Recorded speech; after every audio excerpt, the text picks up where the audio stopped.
Hello hello hello.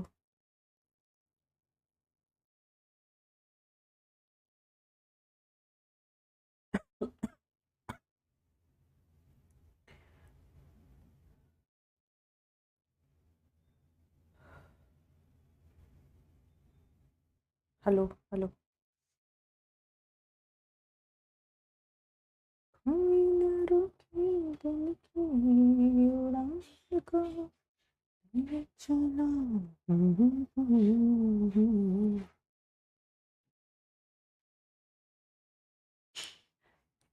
Hello बच्चा party. Good evening all बेटा। कैसे मेरे प्यारे प्यारे से जमूरे। आई एम गुड बेटा। आप सब लोग कैसे हो बताओ। बढ़िया। तो हमने एक बड़ा सा चैप्टर जो कि बहुत इंपॉर्टेंट है और पूरी बायोलॉजी का बेस है वो निपटा लिया है, सेल। और मेरी सबसे ये रिक्वेस्ट है बेटा कि कोई भी अगर बैकलॉग है, क्योंकि सेल चैप्टर ऐसा चैप्टर है जो पूरे बायोलॉजी का ही बेस है, तो उसके जो कॉन्सेप्ट हमने पढ़े हैं वो सारे चैप्टर्स में कहीं ना कहीं आएंगे। तो जो बैकलॉग है उसे फटाफट से निपटा लो। और काफी बच्चे मैसेजेस कर रहे थे कि मैम जो रिवीजन पॉडकास्ट है वो आप अपलोड कर दो। बेटा रिवीजन पॉडकास्ट की ऑडियो फॉर्म अभी अपलोड नहीं हो पाएगी, तो मैंने आपको बता दिया था कि जो फिजिक्स वाला मेन चैनल है उस पे जो रिवीजन पॉडकास्ट प्लेलिस्ट है वहां पर जाके आपको मिल जाएगा मेरा रिवीजन पॉडकास्ट। ठीक है, ये आप सर्च करोगे Archana ma'am revision podcast of cell तो आपको मिल जाएगा। ओके, जहां पे आपको लगभग 30 मिनट में पूरा चैप्टर रिवाइज हो जाएगा। आंखें बंद करके मैगी खाते हुए कैसे भी आपको आधा घंटे में पूरा चैप्टर रिवाइज हो जाएगा। ठीक है बेटा, चलिए।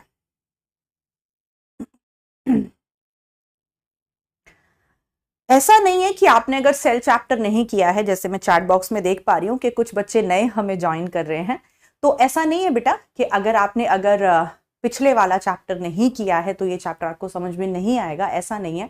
लेकिन और बेहतर समझ में आएगा अगर आप फटाफट से अपने पीछे वाला चैप्टर भी निपटा लो। ओके, चलिए बेटा। तो फिर आज स्टार्ट करते हैं फिर एक नया दिन और एक नया chapter. And the name of the chapter is cell cycle and cell division, जहां पर हम बहुत सारी नई नई चीजों को पढ़ने वाले हैं, बहुत सारी नई नई चीजों को जानने वाले हैं। जो क्रोमोसोम्स और उनका स्ट्रक्चर मैंने आपको पिछली चैप्टर में समझाया था, वो और ज्यादा डिटेल में यहाँ पे समझ में आएगा। किस तरह से क्रोमोसोम मूव करते हैं डिवीजन के दौरान, वो किस तरह से डिवाइड करते हैं, ये सब कुछ हम पढ़ने वाले हैं। और किस तरह से एक सेल डिवाइड करके दो डॉटर सेल देता है, किस तरह ऑर्गेनिजम्स में ग्रोथ होती है, ये सब कुछ हम इस चैप्टर में पढ़ने वाले हैं। तो मुझे उम्मीद है सारे बच्चे एकदम अपने दिमाग के ढक्कन खोल के बैठे हैं। बेड पर कोई नहीं बैठेगा, टेबल चेयर पर एकदम कमर सीधी करके, राइट, आंखों में चमक, चेहरे पे स्माइल लेके एकदम अच्छे से पूरा लेक्चर सुनना है, साथ साथ अच्छे से नोट्स बनाने हैं और साथ साथ याद करना है लेक्चर को। और पूरे लेक्चर में फुल कंसंट्रेट करके पढ़ना है। आसपास अगर कोई है कमरे के तो बाहर भेज दो। हर एक लेक्चर को ध्यान से सुनते जाओगे बेटा तो बैकलॉग्स नहीं होंगे। मजबूत करते जाओ हर एक लेक्चर को और उससे रिलेटेड क्वेश्चन सॉल्व करते जाओ। बस थोड़ा थोड़ा यूं ही करते जाओ और कैसे ये सफर निकल जाएगा आपको पता भी नहीं चलेगा। चीजें इकट्ठा करोगे, चीजों को एंजॉय नहीं करोगे, पढ़ाई एक बोझ मानोगे तो फिर मुश्किल हो जाएगी।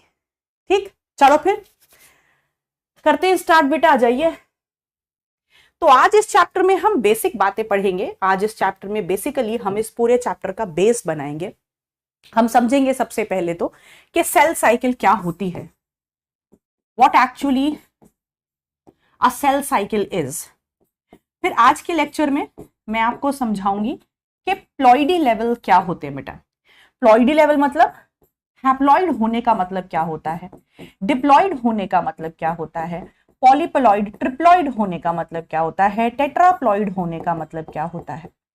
राइट, तो जो हम कहते हैं कि हम हैप्लॉइड ऑर्गेनिज्म है या हम डिप्लॉइड ऑर्गेनिज्म है या फलाना ऑर्गेनिज्म ट्रिप्लॉइड ऑर्गेनिज्म है, तो इन सब का मतलब क्या होता है, जीनोम क्या होता है, डीएनए क्या है, क्रोमोसोम क्या है, आ जाओ समझते हैं। तो चलिए बेटा आ जाओ। सबसे पहले कुछ बेसिक बेसिक सी बातें बताऊंगी, पहले वो समझो और फिर गहराई में जाएंगे। तो इस चैप्टर में हम डील करने वाले हैं cell cycle and cell division. किस तरह से सेल एक साइकिल को पूरा करता है और उस साइकिल को पूरा करने के बाद वो फाइनली डिवाइड हो जाता है और देता है 2 डॉटर सेल्स। इसे हम कहते हैं डिवीजन। फिर हम इस चैप्टर में पढ़ेंगे बेटा कि डिवीजन भी 2 तरह का होता है। जब सेल डिवाइड करता है वो 2 तरीकों से डिवाइड कर सकता है। वो माइटोसिस से डिवाइड कर सकता है और वो मियोसिस से डिवाइड कर सकता है। यानी कि डिवाइड करने के भी 2 तरीके हैं, एक है माइटोसिस और एक है मियोसिस। तो इस पूरे चैप्टर में हम पढ़ेंगे कि माइटोसिस क्या है और मियोसिस क्या है। राइट, दोनों डिफरेंट तरह के डिविजन्स हैं। माइटोसिस एक अलग तरह का डिवीजन है और मियोसिस एक अलग तरह का डिवीजन है। चलिए, तो सबसे पहले ये जानते हैं कि सेल साइकिल का मतलब क्या होता है। पहले सुनेंगे, समझेंगे, फिर लिखेंगे। तो अब ध्यान से सुनो जो मैं बोलने जा रही हूं। राइट, अभी कुछ भी लिखना नहीं है, बस सुनना है, समझना है। देखो, सपोज मैं कह रही हूं तुम्हें ये मेरे पास एक सेल है, ये मेरे पास एक सेल है बेटा। Right, everything is okay. हाँ, तो ये मेरे पास एक सेल है। अब ये जो सेल है ये ग्रो करता है। ठीक है, हमें पता है बेटा हर चीज दुनिया में जो भी लिविंग चीज है वो ग्रो करती है। जैसे हमारी बॉडी ग्रो करती है, हमारी बॉडी में जो हर एक सेल प्रेजेंट है वो ग्रो करता है। तो सुनना ध्यान से, ये एक सेल है, ये सेल ग्रो करेगा। अभी कुछ भी लिखना नहीं है, बस सुनते और समझते जाओ। ये क्या करेगा? ग्रो करेगा। अब मैम ग्रो करने का मतलब क्या है? ग्रो करने का मतलब है बेटा कि इसके अंदर का जो लिविंग मैटर है, जो साइटोप्लाज्म है, वो इंक्रीज करेगा। यानी कि इसमें होगी साइटोप्लाज्मिक ग्रोथ। तो साइटोप्लाज्मिक ग्रोथ होने के बाद इसका साइज थोड़ा बड़ा हो जाता है सेल का। राइट, ध्यान से समझते जाना। तो ये एक सेल है अपना। ये सेल क्या दिखा रहा है बेटा? ये सेल दिखा रहा है ग्रोथ। कैसी ग्रोथ? Cytoplasmic growth.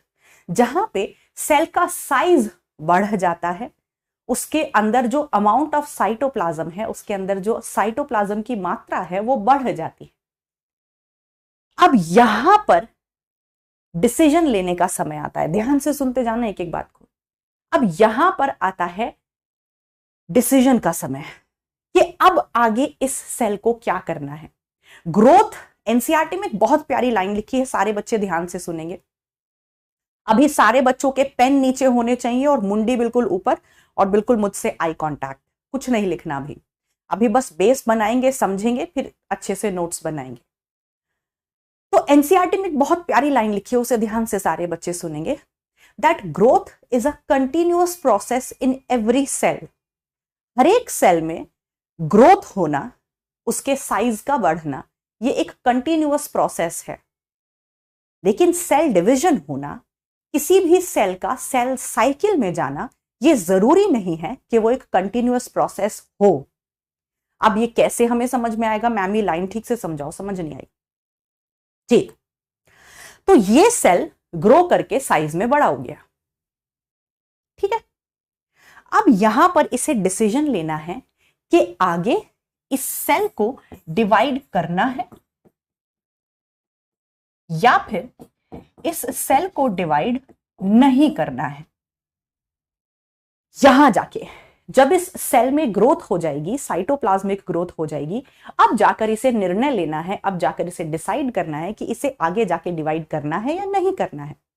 अगर इसने ये तय किया है, ध्यान से सुनना बेटा, अगर इसने ये तय किया है कि इसे आगे जाकर डिवाइड नहीं करना है, तो फिर ये क्या करता है? ध्यान से सुनना, ये सेल क्या करता है? डिफरेंशिएट हो जाता है, मैच्योर हो जाता है। अगर ये सेल ये डिसाइड कर ले, ये तय कर ले कि इसे अब डिवाइड नहीं करना है, इसे अपने कंधों पर कोई जिम्मेदारी लेनी है, मैच्योर हो जाना है और कोई पर्टिकुलर फंक्शन परफॉर्म करना है, तो ये सेल अब आगे डिवीजन में नहीं जाएगा। क्या हो जाएगा? मैच्योर हो जाएगा, या फिर हम दूसरे शब्दों में कहते हैं डिफरेंशिएट हो जाएगा। समझ आया बेटा? जब ये सेल ये डिसाइड कर ले कि इसे आगे डिवीजन में नहीं जाना है, तो हम कहते हैं कि ये सेल मैच्योर हो गया है, ये सेल डिफरेंशिएट हो गया है, यानी कि अब ये डिवाइड नहीं करेगा, बल्कि ये कोई जिम्मेदारी निभाएगा, ये कोई पर्टिकुलर फंक्शन परफॉर्म करेगा।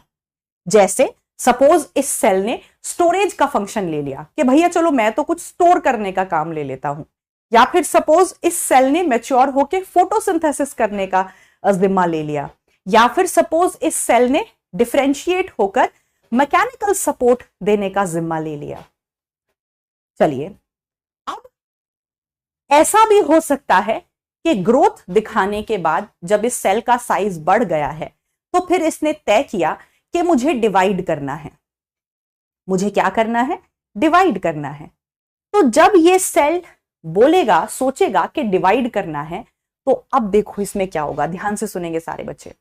जब ये सेल ये तय कर लेगा कि अब तो मुझे भैया डिवाइड करना है, तो फिर बेटा इसका जो डीएनए होता है, इस सेल के न्यूक्लियस के अंदर जो डीएनए होता है वो खुद को दुगना करता है।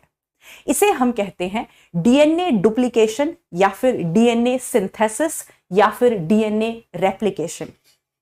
मतलब ऐसा सेल जो साइज में बढ़ गया है, जिसमें साइटोप्लाज्मिक ग्रोथ हो गई है, और अब आगे जाके उसने ये तय कर लिया है कि अब उसे डिवीजन में जाना है, तो फिर उसमें होता है डीएनए दुगना। और इस प्रोसेस को हम क्या कहते हैं? डीएनए रेप्लिकेशन, डीएनए डुप्लीकेशन, या फिर डीएनए सिंथेसिस। पहली चीज। दूसरी चीज कि इस सेल के अंदर जितना भी माल मसाला है वो सारा दुगना होता है। माने कि इस सेल के अंदर जितनी भी सेल ऑर्गेनेलीज हैं, Golgi body, mitochondria, chloroplast, endoplasmic reticulum, ये सारी सेल ऑर्गेनेलीज डुप्लीकेट होती हैं, खुद को दुगना करती हैं, क्योंकि उनको दो बराबर सेल्स में बांटना है। यानी कि एक सेल के अंदर जितना भी कंटेंट होता है वो सारा दुगना होता है।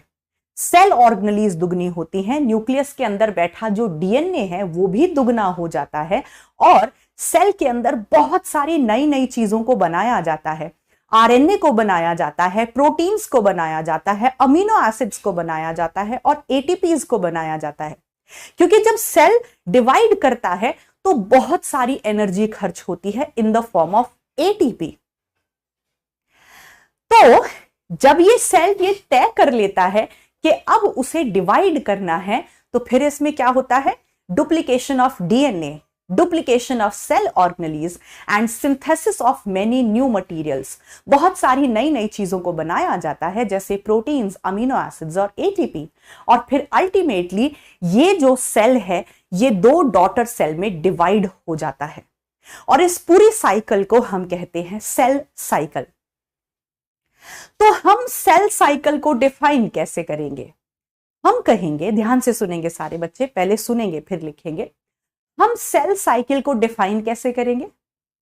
कि सेल साइकिल एक ऐसा प्रोसेस है जिसके द्वारा सेल साइज में ग्रो करता है, यानी कि साइटोप्लाज्मिक ग्रोथ दिखाता है, फिर अपने डीएनए को दुगना करता है, अपनी सेल ऑर्गेनेलीज को दुगना करता है, और अपने अंदर बहुत सारी नई चीजों को बनाता है, और फिर अल्टीमेटली दो डॉटर सेल में डिवाइड कर जाता है। इस पूरी साइकिल को हम सेल साइकिल कहते हैं। इस पूरी सीक्वेंस को हम सेल साइकिल कहते हैं। यानी कि चाहे कोई सेल डिवाइड करे या ना करे, एक चीज जो कॉमन है वो है साइटोप्लाज्मिक ग्रोथ। चाहे कोई सेल आगे जाके ये तय करे कि उसे डिवाइड करना है, या वो तय करे कि उसे डिवाइड नहीं करना है, ग्रोथ तो बेटा सब में हो रही है। देखो, जो सेल का साइज है वो तो बढ़ रहा है, साइटोप्लाज्मिक ग्रोथ तो हो ही रही है, चाहे सेल डिवाइड करे चाहे ना करे। इसीलिए एनसीईआरटी कहती है कि सेल ग्रोथ एक कंटिन्यूअस प्रोसेस है। ग्रोथ तो हमेशा चलती रहती है, लेकिन अगर सेल को डिवाइड करना है तो फिर उसे अपना डीएनए दुगना करना पड़ेगा, अपना डीएनए डुप्लीकेट करना पड़ेगा, और दुगनी करनी पड़ेगी अपने अंदर बैठी सेल ऑर्गेनेलीज, तब जाकर होगा डिवीजन। लेकिन ग्रोथ सारे सेल्स में देखने को मिलती है, चाहे वो डिवाइड करे चाहे ना करे। बताइए, क्या आपको इतनी बात समझ में आ गई? ये जो स्टेटमेंट्स मैंने आपके सामने अभी बोली हैं, ये सब पर क्वेश्चन आते हैं बेटा, राइट। इतनी बात सबको समझ में आ गई। और ग्रोथ बेटा, जो ग्रोथ है उसे हम कैसे डिफाइन करते हैं? ग्रोथ कई मायनों में ऐसे भी डिफाइन की जाती है कि ग्रोथ का मतलब होता है नंबर ऑफ सेल्स में इंक्रीज होना, है ना। और ग्रोथ का एक कारण क्या है? डिवीजन।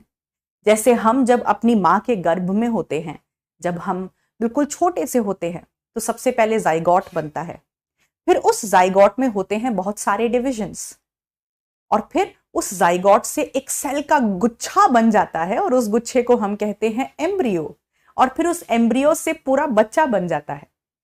तो ये किसकी मदद से हो रहा है? डिवीजन की मदद से हो रहा है ना। जो जाइगोट है उसमें बहुत सारे डिवीजन हुए, सेल डिविजन्स हुए, और जब जाइगोट में सेल डिवीजन हुए तो एम्ब्रियो बना और उससे पूरा फीटस बन गया। ऐसे ही जो यूनिसेल्युलर ऑर्गेनिजम्स हैं उनमें भी डिवीजन होता है बेटा। जैसे आपने सुना होगा बैक्टीरिया, बैक्टीरिया में बाइनरी फिजन होता है ना। जितने यूनिसेलुलर ऑर्गेनिज्म है, अमीबा है, पैरामीशियम है, यूग्लिना है, इन सब में बाइनरी फिजन होता है। तो बाइनरी फिजन के दौरान हो क्या रहा है? डिवीजन हो रहा है। तो ये जो डिवीजन की बात हम कर रहे हैं, सेल डिवीजन की बात जो हम कर रहे हैं, ये धरती पर प्रेजेंट हर एक ऑर्गेनिज्म में होता है, चाहे वो यूनिसेल्युलर ऑर्गेनिज्म हो या वो मल्टीसेल्युलर ऑर्गेनिज्म हो। क्लियर? तो आ जाइए, जो कुछ मैंने अभी आपको समझाया उसे साफ सुथरे शब्दों में अच्छे से लिखते हैं। तो अब सारे बच्चे अपनी बॉटनी कॉपी अपने सामने खोल लेंगे, पेन को अपने सामने रख लेंगे, और सबके बेंच पर उनकी बॉटनी कॉपी और एनसीईआरटी बुक होनी चाहिए। चलो आ जाओ, मेरे साथ साथ नोट्स बनाओ, मेरे हटने का वेट नहीं करेंगे, मैं लिखती रहूंगी, तुम भी मेरे साथ साथ लिखते रहो। चलिए, तो पहले डिफाइन करते हैं सेल साइकिल को। What actually is cell cycle? उसे डिफाइन करने के लिए हम चलते हैं बेटा एक लिविंग सेल के पास। आ जाइए। तो ये रहा हमारे पास एक लिविंग सेल।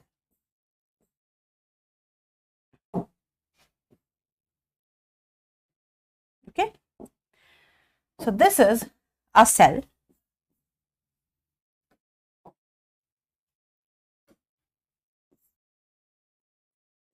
अब इस सेल में होगी क्या? सबसे पहले क्या होगी बेटा? मैंने क्या बताया था? सबसे पहले इस सेल के अंदर होगी साइटोप्लाज्मिक ग्रोथ। सबसे पहले इस सेल के अंदर होगी साइटोप्लाज्मिक ग्रोथ या फिर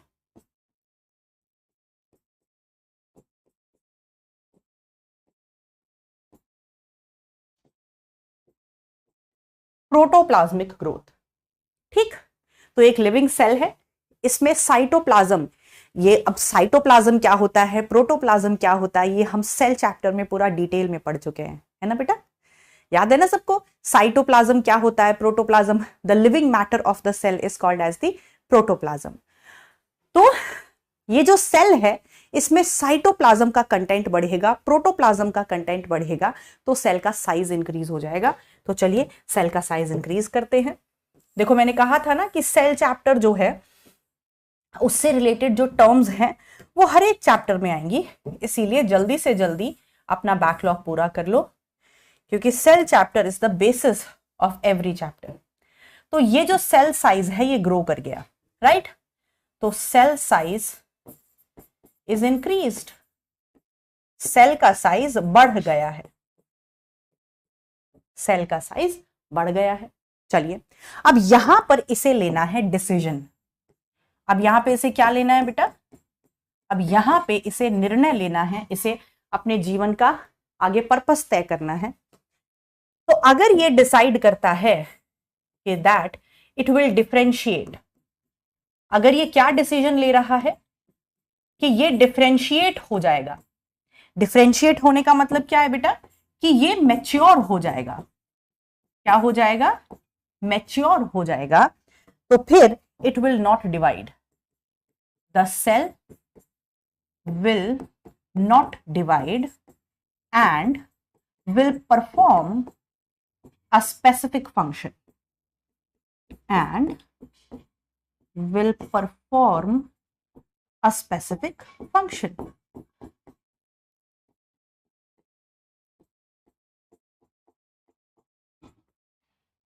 तो यहां पे सेल ने डिसीजन लिया कि वो डिफरेंशिएट हो जाएगा, वो मैच्योर हो जाएगा, वो डिवाइड नहीं करेगा, वो एक फंक्शन परफॉर्म करेगा।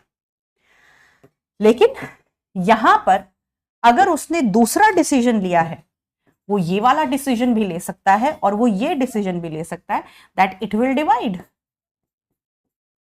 कि वो तो डिवाइड करेगा भैया।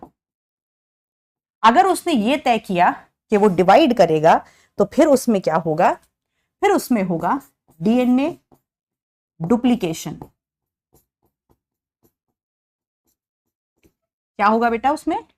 DNA duplication. और क्या होगा? Cell organelles duplication. और क्या होगा? Cell organelles duplication. Cell organelles भी दुगना होंगी। एंड और क्या होगा? Synthesis of proteins and ATPs. synthesis of RNA, proteins, ATP, etc.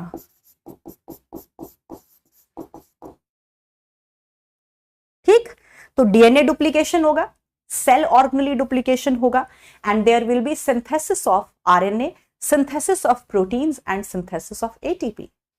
And then जब ये हो जाएगा सारा काम, तो ये जो सेल है it will divide to give two daughter cells. It will divide to give two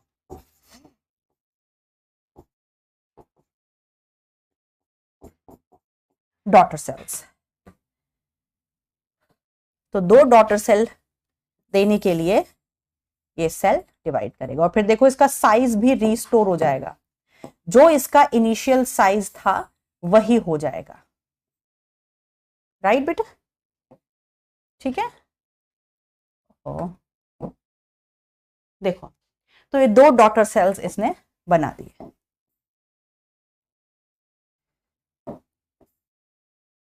ये देखिए, so these are the two daughter cells. तो इस पूरी साइकिल को हम कहते हैं सेल साइकिल। पहले सेल में ग्रोथ होगी, फिर ग्रोथ होने के बाद उसने डिसीजन ले लिया कि उसे डिवाइड करना है, तो उसमें डीएनए दुगना होगा, सेल ऑर्गेनेलिज दुगनी होंगी और बहुत सारी नई चीजें बनाई जाएंगी जैसे आरएनए, प्रोटीन्स और एटीपी, और फिर अल्टीमेटली ये जो एक सेल है ये दो डॉटर सेल में डिवाइड हो जाएगा। So this is cell cycle, this is cell cycle. लेकिन अगर सेल ने डिसीजन ले लिया कि उसको डिवाइड नहीं करना है, मैच्योर हो जाना है, कोई फंक्शन परफॉर्म करना है, तो वो डिवाइड नहीं करेगा। लेकिन चाहे सेल डिवाइड करे चाहे ना करे, हमने एक बात नोटिस क्या करी है कि ग्रोथ तो भैया सब में होगी, सारे सेल्स में होगी। तो ग्रोथ कैसा प्रोसेस है? कंटिन्यूअस। तो मैं थोड़ा स्क्रीन से हट जाती हूं, आप फटाफट से इसको लिख लो, फिर आगे चलते हैं। लिख लिया बेटा सबने? Done done done done. अब इसमें कुछ मैं आपको एनसीईआरटी की लाइंस भी बताऊंगी, पहले ये देखते हैं। इतना लिख लिया बेटा सब लोगों ने? जल्दी बताओ। Everyone done?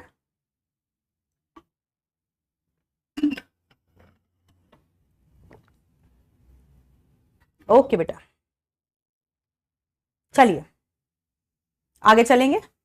If you have done, तो यहां से अब हमने सेल साइकिल की एक डेफिनेशन ले ली है, तो आ जाओ समझते हैं कि सेल साइकिल की डेफिनेशन क्या बनी। तो हम कहेंगे इट इज, सेल साइकिल क्या है? It is sequence of events, it is sequence of events. ये उन सारे इवेंट्स की सीक्वेंस है जिसमें in which a cell grows in size, जिसमें एक सेल पहले तो साइज में बढ़ता है, then duplicates its genome. NCERT की लाइंस लिख रही हूं बेटा। देन डुप्लीकेट्स इट्स जीनोम, फिर वो अपने जीनोम को दुगना करता है। अब ये जीनोम क्या है अभी बताते हैं बेटा आपको। अभी के लिए आप इतना जानो कि इसे हम डीएनए रेप्लिकेशन या डीएनए डुप्लीकेशन कहेंगे। अभी 5 मिनट का मैम को टाइम दो, फिर मैम आपको समझाती हैं कि इस जीनोम शब्द का मतलब क्या है। ठीक, तो ये वो सीक्वेंस है जिसमें सबसे पहले एक सेल साइज में ग्रो करता है, फिर अपने जीनोम को यानी कि अपने डीएनए को दुगना करता है, फिर उसके बाद क्या करता है, then duplicates its cell organelles, अपनी सेल ऑर्गेनेलीज को दुगना करता है, then duplicates its cell organelles and synthesizes various, NCERT की लाइन से बेटा as it is, and synthesizes various cellular components, बहुत सारे सेल्यूलर कंपोनेंट्स को बनाता है।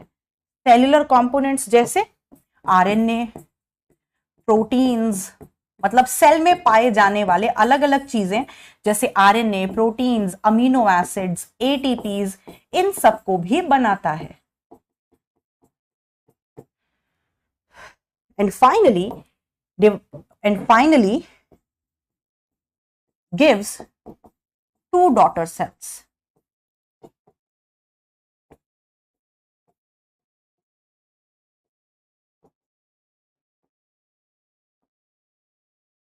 और फाइनली 2 डॉटर सेल दे देता है।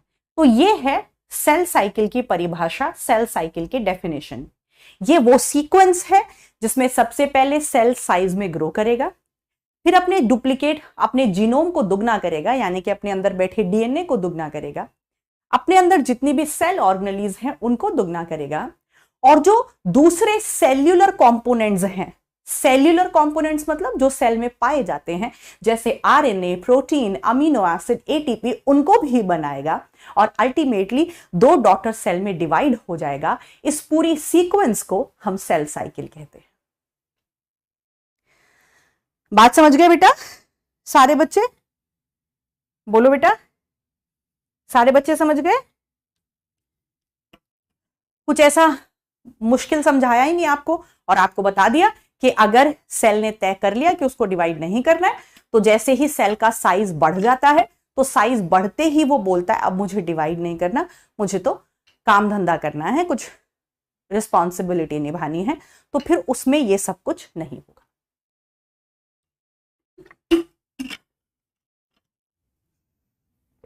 ओके मेरे बच्चों, चलिए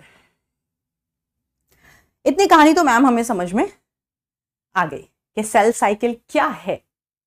अब सेल साइकिल का जो टाइम है बेटा, वो हर एक सेल का अलग अलग टाइम होता है। जैसे the time for cell cycle is different for different organisms. Time of cell cycle is different for different organisms. अलग अलग ऑर्गेनिजम्स में सेल साइकिल का समय कितना होगा ये अलग अलग होता है।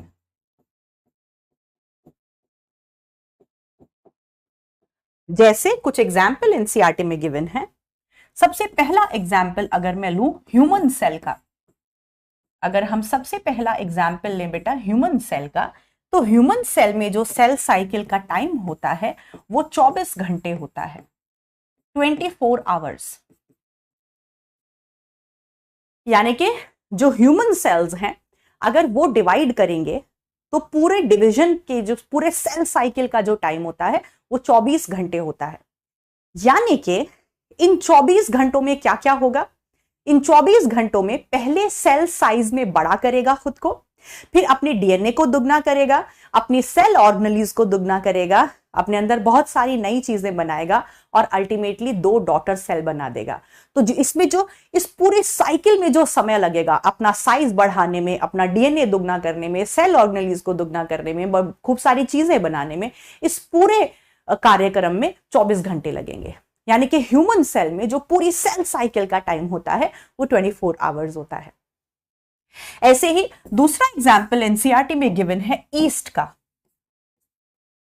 आप सब जानते हो बेटा कि ईस्ट जो है वो एक यूनिसेल्युलर फंजाई है। है ना, एक फंजाई है, एक सेल की होती है। इसका जो सेल साइकिल का टाइम दिया है वो 90 मिनट दिया है, 90 मिनट्स, यानी कि 1.5 आवर, 1.5 घंटा। यानी कि 1.5 घंटे में, ध्यान से सुनेंगे, 1.5 घंटे में ईस्ट के अंदर सारा काम हो जाता है। उसका सेल साइज में बड़ा हो जाता है, डीएनए दुगना हो जाता है, सेल ऑर्गेनेल्स दुगनी हो जाती है, फलाना फलाना। तो उसमें ये सारा कार्यक्रम 1.5 घंटे में पूरा हो जाता है। यानी कि हर एक ऑर्गेनिज्म में जो सेल साइकिल का टाइम है वो डिफरेंट होता है। क्लियर?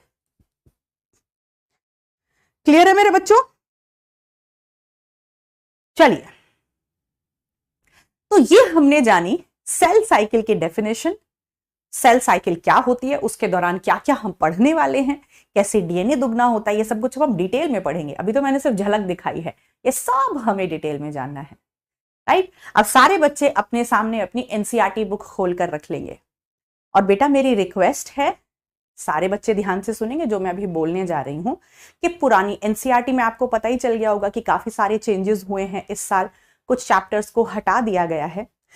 तो आपके पास जो पुरानी एनसीईआरटी है उसे भी आप रखो, लेकिन जो लेटेस्ट एनसीईआरटी है उसे जल्दी से जल्दी खरीद लो। जो लेटेस्ट अभी पब्लिश हुई है इस साल की एनसीईआरटी, जिसमें काफी चेंजेस हुए हैं, कुछ चैप्टर्स को हटाया गया है, तो वो लेटेस्ट एनसीईआरटी आप खरीद लो। ओके, चलिए, तो सारे बच्चे अपनी एनसीईआरटी अपने सामने ओपन कर लेंगे। एनसीईआरटी को हम साथ साथ पढ़ते हुए हमें चलना है, ये आपको पता ही है। चलिए, तो आ जाइए देखते हैं कि एनसीईआरटी सेल साइकिल के बारे में क्या कह रही है, क्योंकि हम जानते हैं कि नीट के पेपर में सीधा एनसीईआरटी की लाइन उठा के दे देगा, तो इस किताब पे महारत हासिल तो हमें करनी ही है। एनसीईआरटी की तो कोई लाइन, कोई स्टेटमेंट हमें छोड़नी ही नहीं है, और उसकी आदत हमें अभी से रखनी है कि हम किस तरह एनसीईआरटी को फॉलो करेंगे।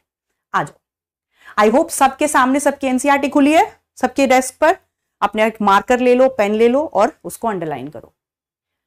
चलिए देखते हैं, cell division is a very important process.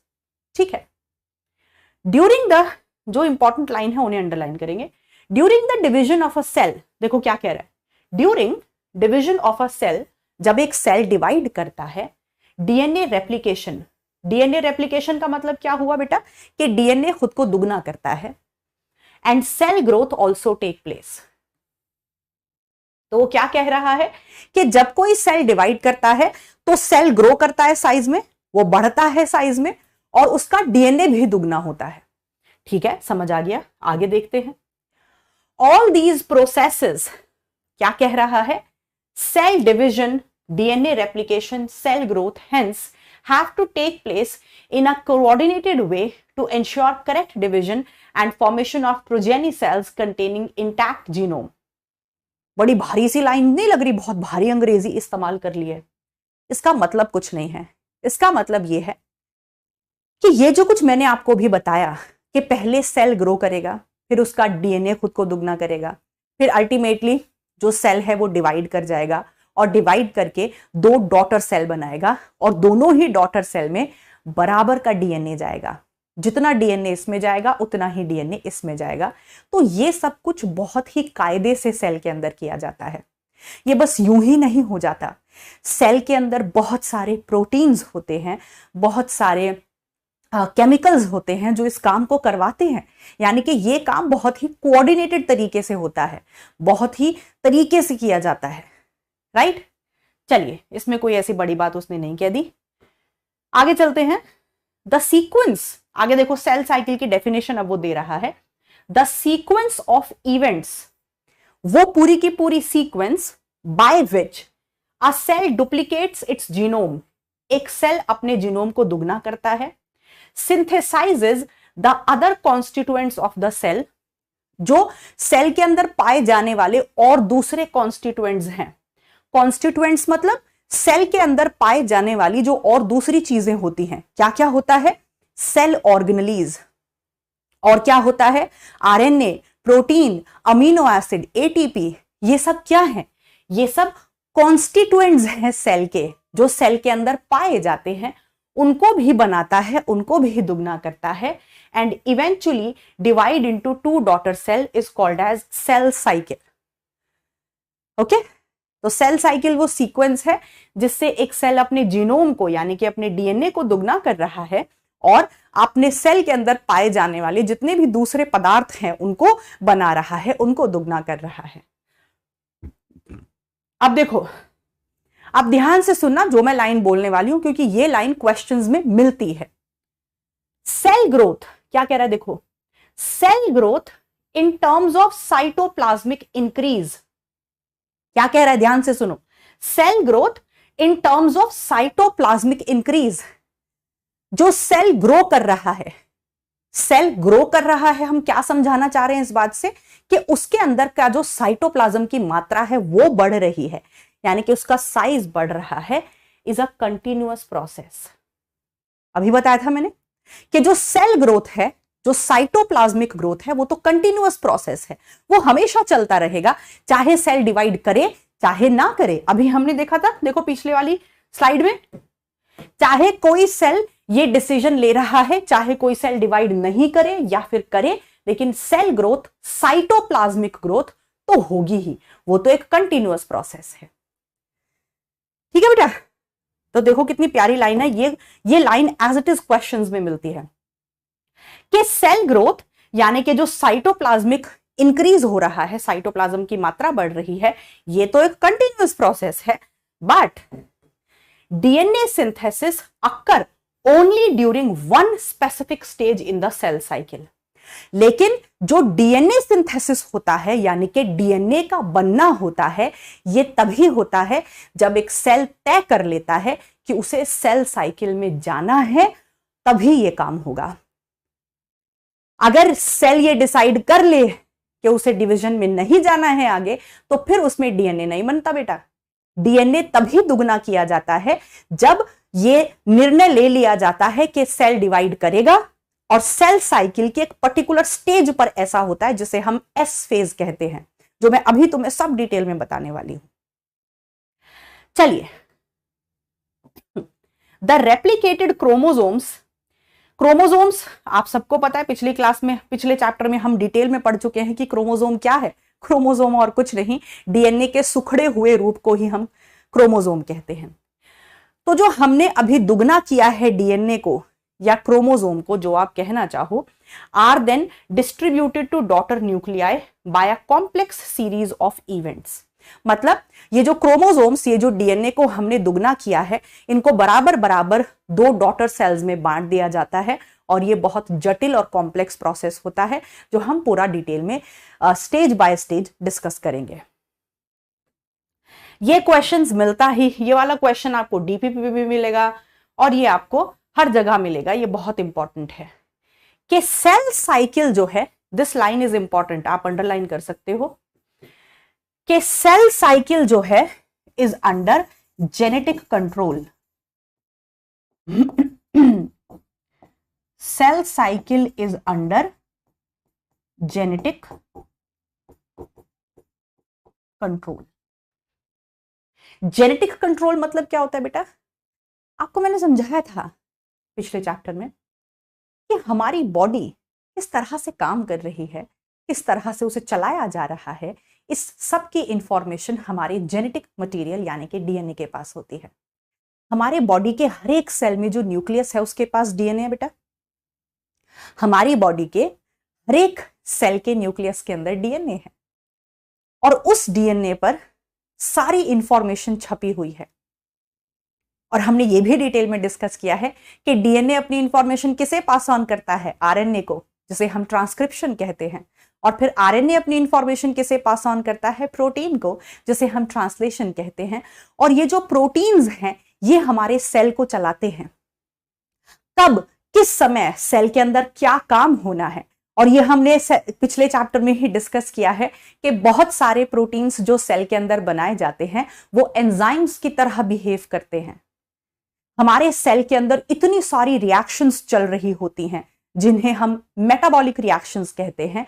उन सबको चलाने वाला कौन होता है? एंजाइम्स। और एंजाइम्स कौन होते हैं? प्रोटीन्स। और ये प्रोटीन्स कहां से बनते हैं? डीएनए से। डीएनए के ऊपर आरएनए बनाया जाता है, फिर आरएनए के ऊपर प्रोटीन्स बनाए जाते हैं और यही प्रोटीन्स हमारे सेल को चलाते हैं। हमारे सेल में इतने सारे काम हो रहे होते हैं, उन सबको चलाने वाले यही प्रोटीन्स तो हैं, जिनमें से कुछ एंजाइम्स की तरह बिहेव करते हैं और हमारे सेल में बहुत सारी रिएक्शंस को करवाते हैं। यानी कि हमारे सेल के अंदर जो कुछ भी हो रहा है वो सारा जेनेटिक कंट्रोल के अंडर है, यानी कि वो सारा जेनेटिक मटेरियल के कंट्रोल में है, यानी कि डीएनए के कंट्रोल में है। डीएनए ये तय कर रहा है कि कब सेल में किस समय क्या होना है।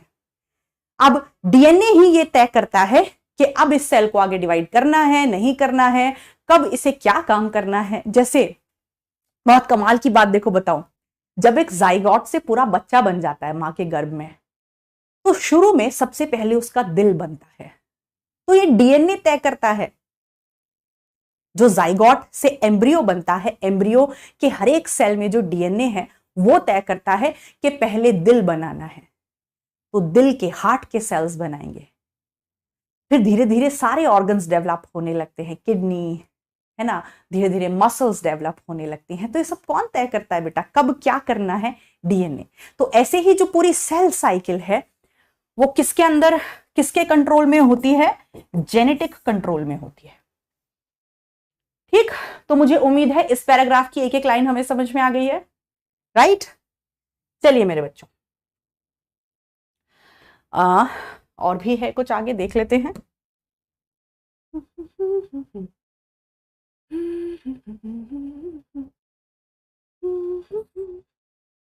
ये वाली पैराग्राफ बाद में पढ़ाऊंगी, ये वाला हम सीरीज में बाद में लेंगे। चलिए बेटा, इतनी बात तो हमें समझ में आ गई। मैम सेल साइकिल तो हमें समझ में आ गई। अब बताओ कि सेल साइकिल में क्या क्या फेजेस आती हैं, अब वो डिस्कस करते हैं बेटा, जाओ। लेकिन उससे पहले, फेजेस ऑफ सेल साइकिल से पहले मैं आपको बताना चाहती हूं कि प्लॉइडी लेवल क्या होता है।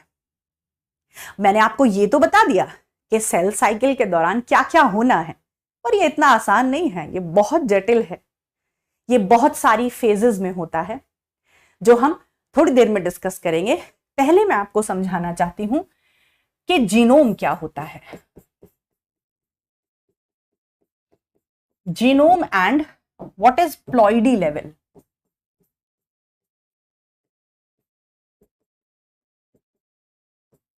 तो पहले ये समझते हैं।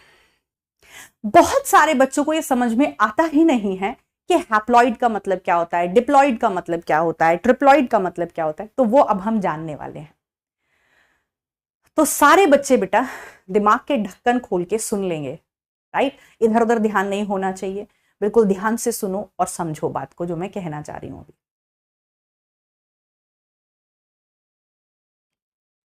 जीनोम क्या होता है, पहले मैं जीनोम की डेफिनेशन तुम्हारे सामने लिखती हूं, फिर उसको समझाऊंगी।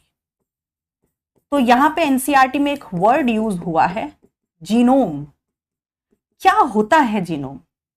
जीनोम को हम कहते हैं haploid set of chromosomes.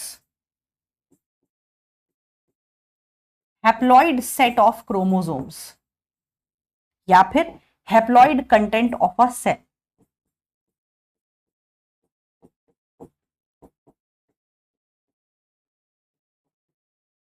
Ma'am ये क्या लिख दिया, नहीं समझ आया। क्या लिख रहे हो? कैसे समझ आएगा? अभी मैंने समझाया ही नहीं। समझ कैसे आएगा जब अभी मैंने समझाया ही नहीं? अभी तो मैंने तुम्हारे सामने एक डेफिनेशन लिखी है, इसको तुम भी लिख लो कि जीनोम की डेफिनेशन क्या होती है। हैप्लॉइड सेट ऑफ क्रोमोसोम्स या फिर haploid content of a cell. अभी अपनी कॉपी में इतना लिखो बस। लिख लिया? जीनोम की डेफिनेशन सबने लिख ली? किसी भी सेल के अंदर हैप्लॉइड सेट ऑफ क्रोमोसोम्स या हैप्लॉइड कंटेंट को हम जीनोम कहते हैं। इतना सबने लिख लिया? अब समझाती हूं इस लाइन का मतलब क्या है।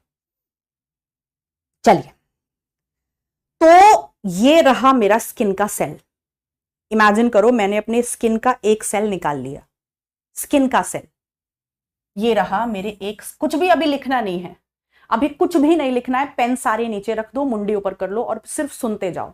जब लिखना होगा तो मैं बताऊंगी कि अब लिखना शुरू करो।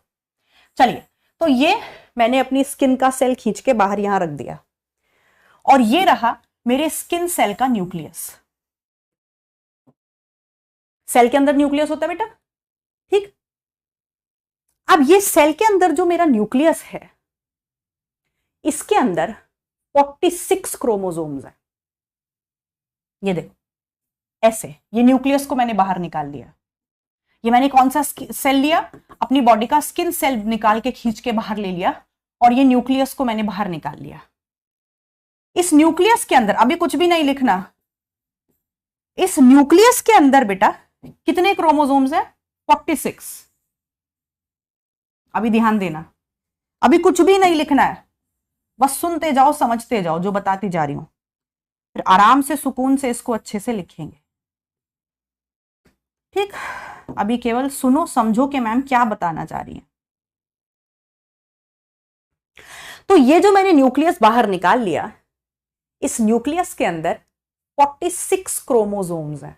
ध्यान से सुनना, 46 क्रोमोसोम्स हैं या फिर 23 जोड़े हैं, 23 पेयर्स हैं। ये सबसे पहला पेयर है, ये देखो, ये फर्स्ट पेयर ऑफ क्रोमोसोम है, पहला जोड़ा, पहला जोड़ा, ये दूसरा जोड़ा, ये तीसरा जोड़ा, ये फोर्थ पेयर। ऐसे कितने पेयर हैं हमारे पास हर एक सेल में? ऐसे हमारे पास 23 जोड़े हैं। कितने जोड़े हैं बेटा? ऐसे हमारे पास 23 जोड़े हैं।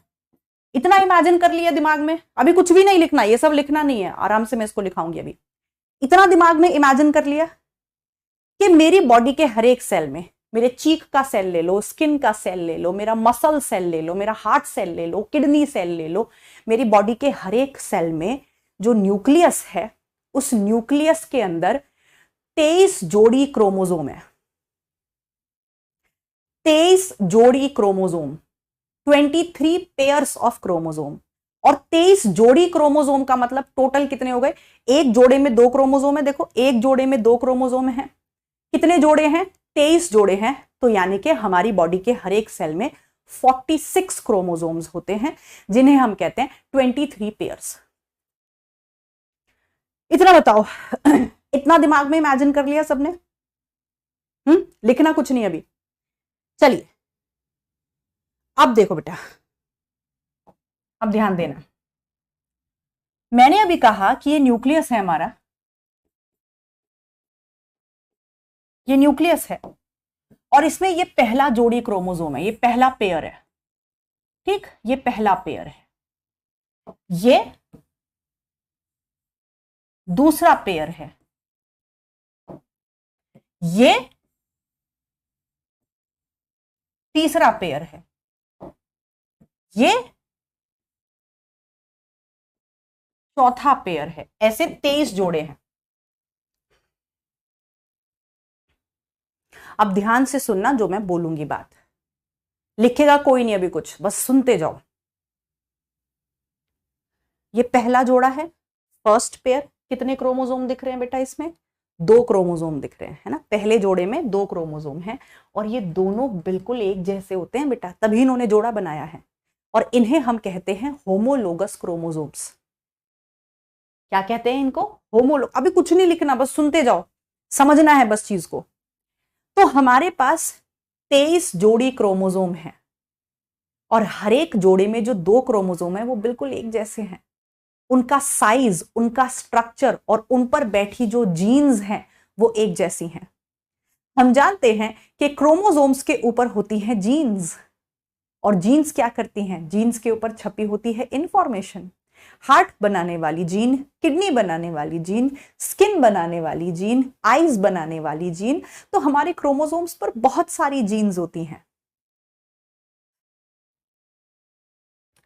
तो ये जो आपको पहले जोड़े में दोनों क्रोमोसोम्स दिखाई दे रहे हैं, ये एक जोड़े में जो 2 क्रोमोसोम हैं, ये बिल्कुल एक जैसे हैं।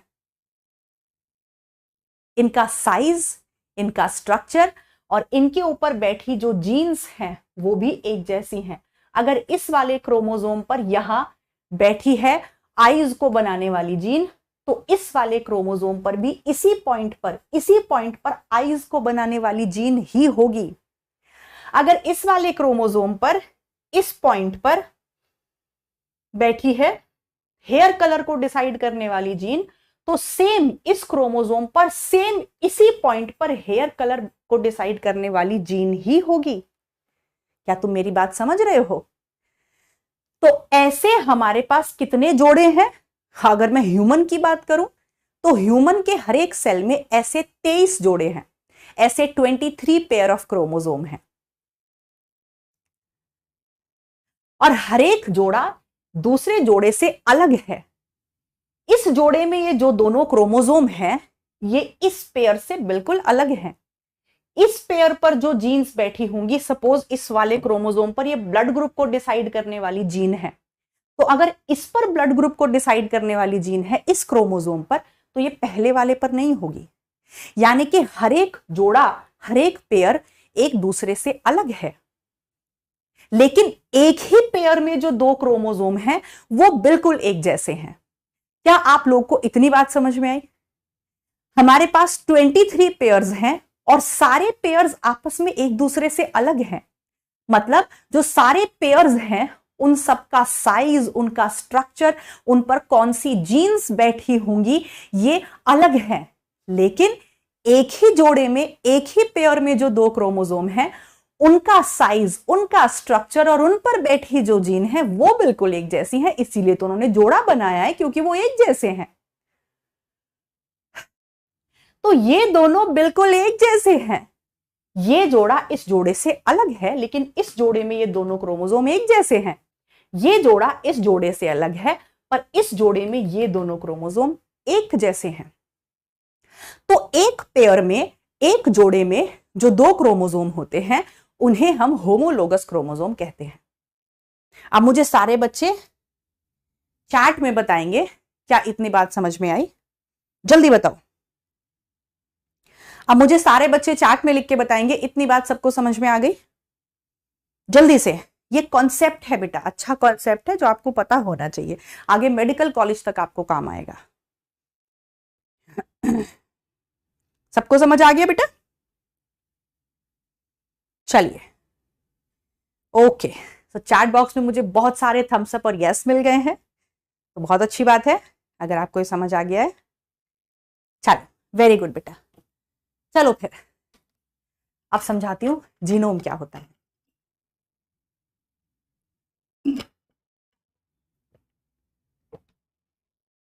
और तुम्हें याद है बेटा कि मैंने एक चीज और बताई थी कि ये जो मैं एक सिंगल क्रोमोसोम को अगर उठा लूं, ये क्रोमोसोम है, मैंने इस क्रोमोसोम को उठा लिया, तो इस क्रोमोसोम के अंदर क्या है? इस क्रोमोसोम के अंदर डीएनए है ना, ये रहा डीएनए। क्रोमोसोम क्या होता है? अब तो हम सेल चैप्टर पढ़ चुके हैं और हम जान चुके हैं कि क्रोमोसोम और कुछ नहीं, डीएनए का ही सुखड़ा हुआ रूप होता है। तो अगर मैं इस क्रोमोसोम को उठा रही हूं तो इस क्रोमोसोम के अंदर क्या है? इस क्रोमोसोम के अंदर डीएनए ही तो है। ये डीएनए थोड़ा सुखड़ गया है और इसके ही सुखड़े हुए रूप को, इस डीएनए के ही सुखड़े हुए रूप को मैंने क्रोमोसोम कह दिया है, राइट? ठीक, तो यानी कि ये और ये, अगर मैं ये दोनों क्रोमोसोम उठा रही हूं तो इन दोनों क्रोमोसोम के अंदर क्या है बेटा? इन दोनों क्रोमोसोम के अंदर डीएनए है। ये रहा, देखो, सारे क्रोमोसोम्स के अंदर डीएनए है। और अगर मैं इन सारे क्रोमोसोम का डीएनए क्या कर दूं, मिला दूं, ये पहला जोड़ा, ये दूसरा जोड़ा, तीसरे जोड़े का डीएनए, फोर्थ जोड़े का डीएनए, मतलब अगर मैं सारे क्रोमोसोम एक के ऊपर एक के ऊपर एक लाइन में लगा दूं, तो याद है मैंने आपको सेल चैप्टर में बताया था कि ह्यूमन सेल के हर एक सेल में जो डीएनए होता है वो 2.2 मीटर लॉन्ग होता है। कितने लोगों को याद है बताओ? मैंने सेल चैप्टर में बताया था आपको, जो ह्यूमंस होते हैं उनकी बॉडी के हर एक सेल में कितना डीएनए है? 2.2 मीटर लॉन्ग डीएनए। यानी कि हमारे पास जो 46 क्रोमोसोम्स हैं, अगर मैं उन्हें लाइन में लगा दूं तो और उनके सारे क्रोमोसोम्स के डीएनए को जोड़ दूं तो वो कितना बैठेगा? 2.2 मीटर लॉन्ग। याद है सारे बच्चों को बेटा? Yes, very good. तो चलिए मैम, ये बात तो हमें समझ में आ गई कि होमोलोगस क्रोमोसोम्स क्या होते हैं। एक पेयर में जो दो क्रोमोसोम होते हैं जो बिल्कुल एक जैसे होते हैं उन्हें हम होमोलोगस क्रोमोसोम कहते हैं। अब जीनोम समझाओ मैम।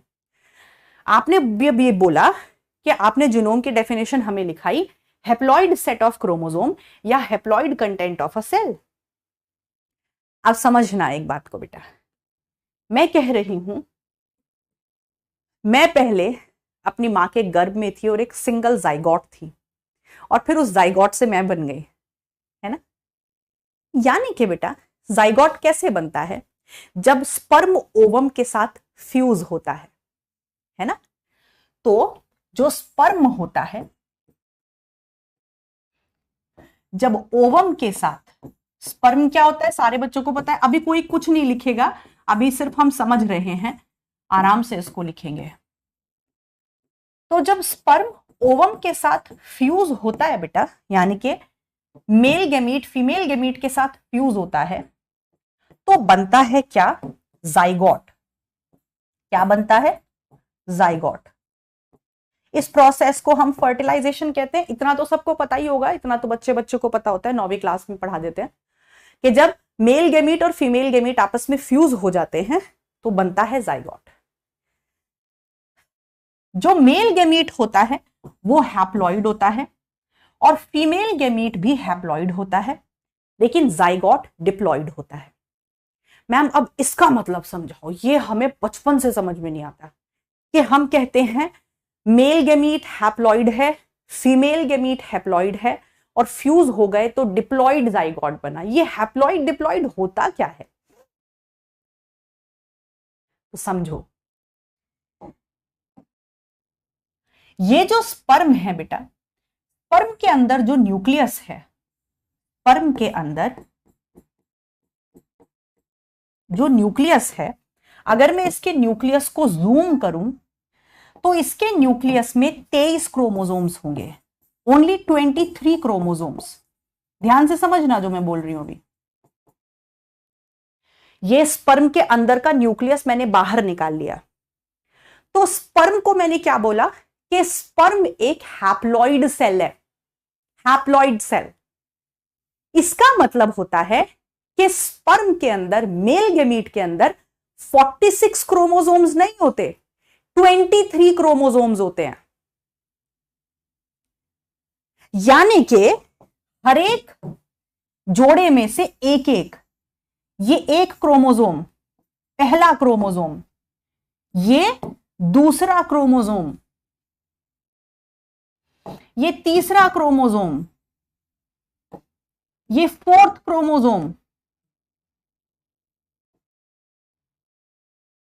ऐसे कितने क्रोमोसोम है इसके पास? 23 क्रोमोसोम्स हैं, जोड़े नहीं है। स्पर्म के अंदर क्रोमोसोम्स के जोड़े नहीं हैं, हर एक एक एक है। माने ये क्रोमोसोम अपने जैसा एक ही है, इस क्रोमोसोम के जैसा केवल एक ही कॉपी है। ये क्रोमोसोम अपने जैसा एक ही है इस सेल में, यानी कि कोई जोड़े नहीं है। ऐसे ही बिल्कुल अगर मैं फीमेल गैमीट का न्यूक्लियस जूम करके दिखाऊं आपके सामने, ये फीमेल गैमीट का न्यूक्लियस है। फीमेल गैमीट के न्यूक्लियस के पास भी 23 क्रोमोसोम है बेटा, ध्यान देना। इसके पास भी 23 क्रोमोसोम्स हैं, बिल्कुल ऐसे ही जैसे मेल गैमीट के पास हैं।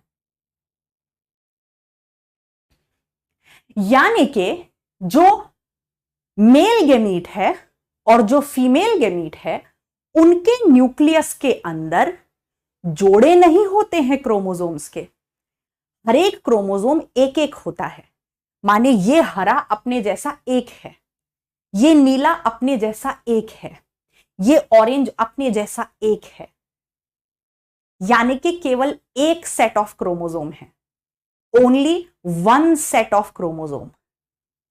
और उस एक सेट में हर एक है, मतलब उनकी कोई कॉपी नहीं है, इसके बगल में इसके जैसी कोई कॉपी नहीं है। इसके जैसा कोई नहीं है, ये अपने जैसा एक ही है इस सेल में। तो ऐसे सेल को हम कहते हैं हैप्लॉइड सेल। तो स्पर्म और ओवम यानी कि मेल गेमीट और फीमेल गेमीट हैप्लॉइड सेल्स होते हैं, क्योंकि उनमें क्रोमोसोम्स जोड़ों में नहीं होते हैं, हर एक क्रोमोसोम की एक एक कॉपी होती है। लेकिन जब ये दोनों फ्यूज हो जाएंगे, ध्यान से सुनना बेटा, अब देखो स्पर्म और ओवम आपस में फ्यूज हो जाएंगे, ये स्पर्म है, ये ओवम है, ये उनके अंदर के न्यूक्लियस हैं दोनों। तो देखो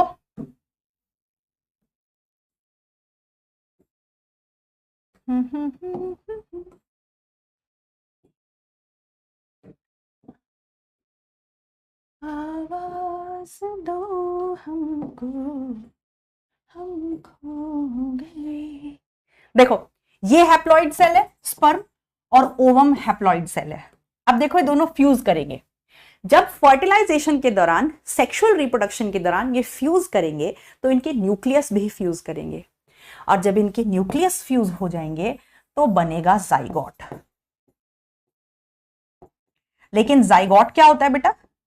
जाइगोट होता है डिप्लॉइड। तो मैम अब लगे हाथों डिप्लॉइड का मतलब भी समझा ही दो। अब देख बेटा, ध्यान देखना, ध्यान देना, कितनी मजेदार बात बताने जा रही हूं। ये बाप से आया पीले वाला क्रोमोसोम, और ये पीले वाला क्रोमोसोम मां से आया। तो देख बन गया जोड़ा, बन गया जोड़ा। इधर से नीले वाला क्रोमोसोम बाप से आया, इधर से नीले वाला क्रोमोसोम मां से आया, तो बन गया जोड़ा। इधर से हरे वाला क्रोमोसोम मां से आया, इधर से बाप से आया, तो बन गया जोड़ा। ऐसे ही जब फ्यूजन होगा तो जोड़े बन जाएंगे क्रोमोसोम्स के। जब स्पर्म और ओवम, जो कि दोनों हैप्लॉइड सेल्स हैं, हैप्लॉइड होने का मतलब क्या है कि केवल एक सेट ऑफ क्रोमोसोम्स हैं, माने हर एक क्रोमोसोम की सिंगल सिंगल कॉपी है, उनके जैसा और कोई नहीं है। लेकिन जब दो हैप्लॉइड सेल एक ही स्पीशी के, मतलब ऐसा नहीं है कि आप घोड़े का ले लो स्पर्म और हाथी का ले लो ओवम तो वो फ्यूज हो जाएंगे, नहीं। ऑब्वियसली हाथी का स्पर्म हाथी के ओवम के साथ ही फ्यूज होगा, ऑब्वियसली। तो ह्यूमन का स्पर्म और ह्यूमन के ओवम को जब आप फ्यूज करोगे तो जोड़े बन जाएंगे, देखो। और हर एक जोड़े में एक क्रोमोसोम मां से आएगा और एक क्रोमोसोम पिता से आएगा, यानी कि हर एक क्रोमोसोम की एक और कॉपी है, हर एक क्रोमोसोम की उसके बगल में एक और कॉपी है, यानी कि दो सेट ऑफ क्रोमोसोम्स हैं, दो set of, two haploid set of chromosome. Two haploid set का मतलब क्या है कि हर एक क्रोमोसोम की दो दो कॉपी है, दो दो कॉपी। देखो ये वाला क्रोमोसोम बिल्कुल इसके जैसा है, राइट? जो मां से पीले वाला क्रोमोसोम आया है और पिता से पीले वाला क्रोमोसोम आया है, वो दोनों एक जैसे हैं, उनका साइज, उनका स्ट्रक्चर, उनके ऊपर बैठी जीन्स एक जैसी हैं, तो वो जोड़ा बना लेते हैं। यानी कि हर एक क्रोमोसोम की दो दो कॉपी हैं, पीले वाले की दो कॉपी, नीले वाले की दो कॉपी, हरे वाले की दो कॉपी और ऑरेंज वाले की दो कॉपी। तो जाइगोट एक डिप्लॉइड सेल है। डिप्लॉइड सेल कहने का मतलब कि उसमें क्रोमोसोम्स जोड़ों में है, माने कि हर एक क्रोमोसोम के बगल में उसके जैसा एक और है जो जोड़ा बना रहा है। तो ऐसे ऑर्गेनिज्म को हम डिप्लॉइड ऑर्गेनिज्म कहते हैं। अब मुझे बताओ, क्या आपको हैप्लॉइड और डिप्लॉइड का कॉन्सेप्ट समझ में आया? पहले ये बताओ, सारे बच्चे चैट बॉक्स में मुझे बताएंगे।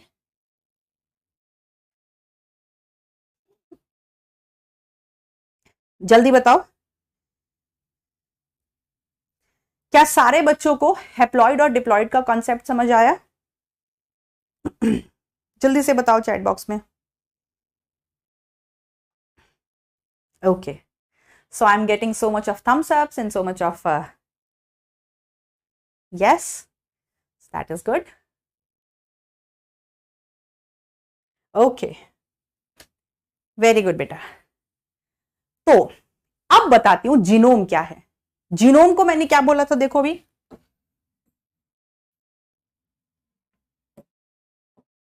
जीनोम की डेफिनेशन क्या लिखाई थी, हैप्लॉइड सेट ऑफ क्रोमोसोम्स।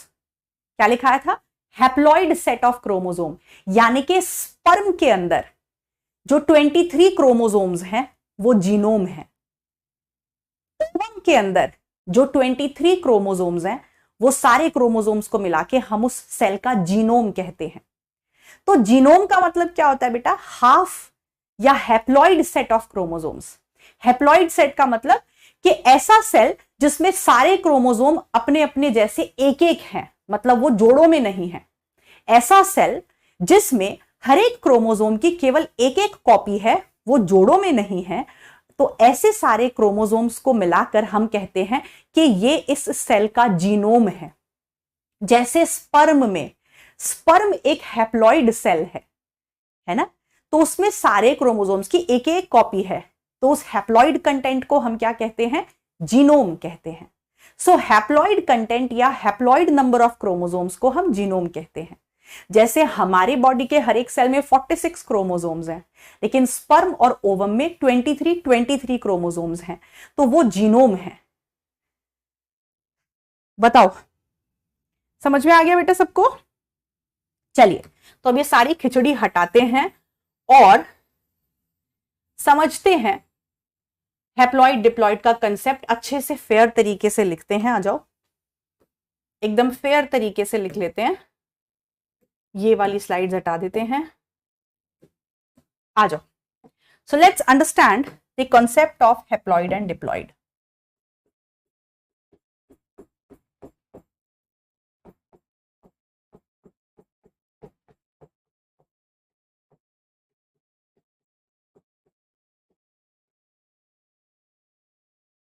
चलिए, तो सबसे पहले हम उठा लेते हैं एक हैप्लॉइड सेल को, जिसे हम यूजुअली कैसे लिखते हैं, ऐसे स्मॉल एन। हैप्लॉइड सेल को हम कैसे लिखते हैं, स्मॉल एन। इसका मतलब क्या होता है हैप्लॉइड सेल का, that it has only one set of, one complete set of chromosomes. It has only one complete set of chromosomes. ऐसे नहीं लिखते, रुक जाओ। Has only one complete set of chromosomes.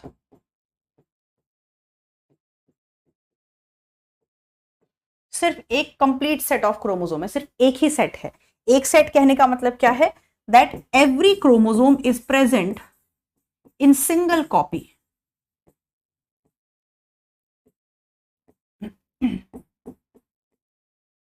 Every chromosome is present in single copy.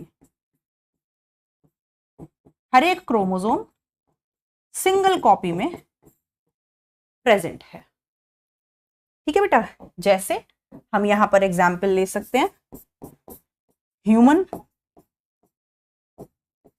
Sperm का, human ovum का, ये haploid cells हैं, right. ऐसे ही बहुत सारे हैप्लॉइड ऑर्गेनिजम्स हैं। ईस्ट एक हैप्लॉइड ऑर्गेनिज्म है, ईस्ट भी एक हैप्लॉइड सेल है, उसमें सारे हैप्लॉइड सेल होते हैं। जितने भी फंजाई होती हैं सबके पास हैप्लॉइड सेल्स होते हैं, फंजाई में मोस्टली।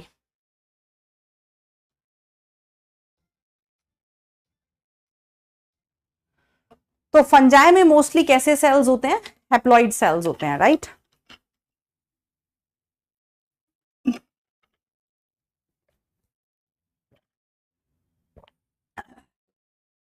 ऐसे जितने भी लोअर ऑर्गेनिजम्स होते हैं ना बेटा, जितने भी लोअर ऑर्गेनिजम्स हैं, जैसे ईस्ट हो गया, अमीबा, पैरामीशियम, ये सारे हैप्लॉइड ऑर्गेनिजम्स होते हैं।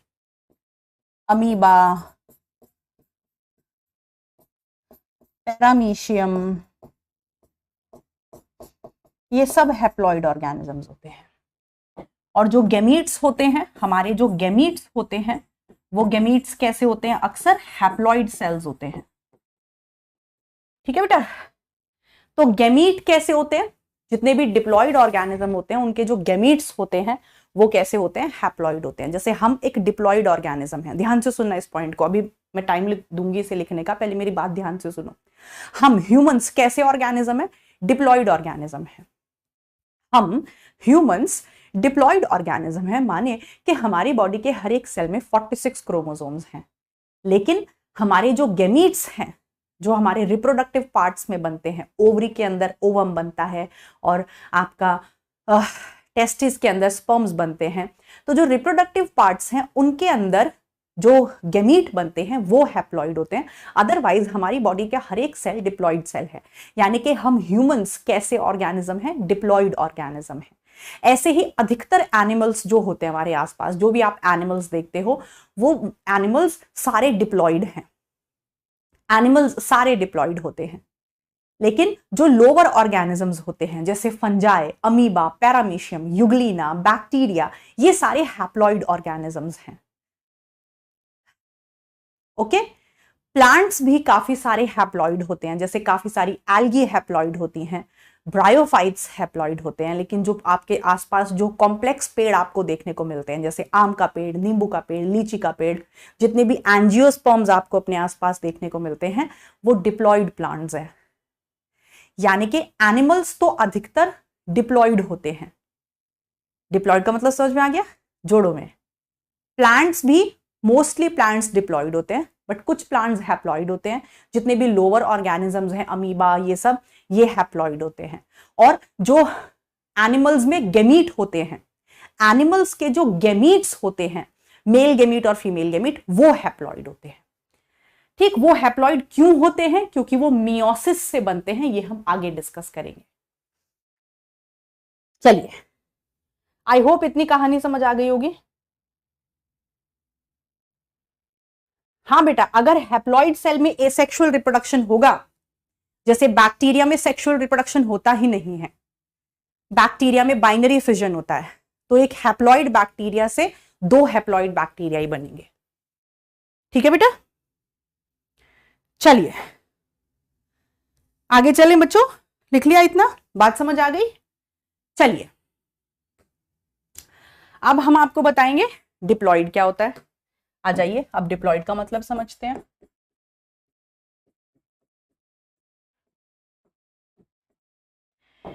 डिप्लॉइड का मतलब होता है has 2 sets of, has 2 haploid sets of chromosomes. 2 haploid set होते हैं, has 2 haploid set of chromosomes. भाई हैप्लॉइड का मतलब क्या हो गया, 23, लेकिन इसमें कितने हैं, 2 हैप्लॉइड सेट है, माने इसका मतलब हम क्या लिखेंगे, every chromosome is present in 2 copies. इसका मतलब क्या है, हर एक क्रोमोसोम 2 कॉपी में प्रेजेंट होगा।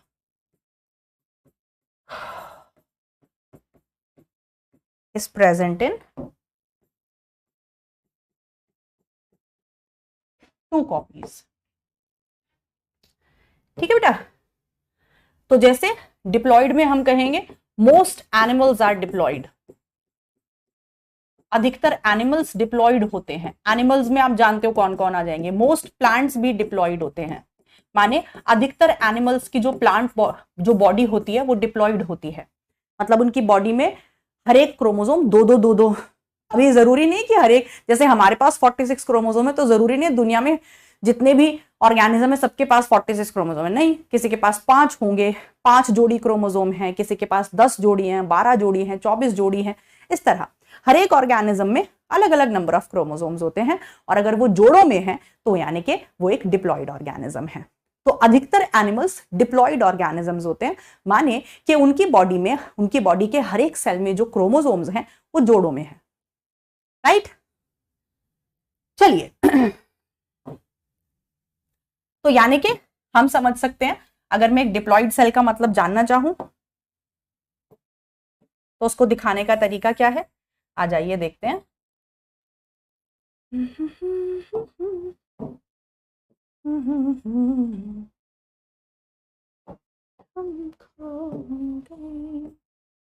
अच्छा जी, अब नींद से जागे, अब सो गए। तो ये सेल के अंदर ये हमारा एक डिप्लॉइड सेल है। This is a diploid cell and this is the nucleus. ठीक है बेटा, और इस न्यूक्लियस में आ जाओ देखते हैं।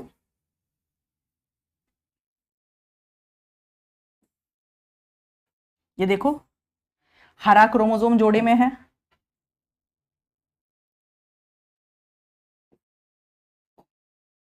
मर जाएंगे हम मगर दूर तुमसे हो गए।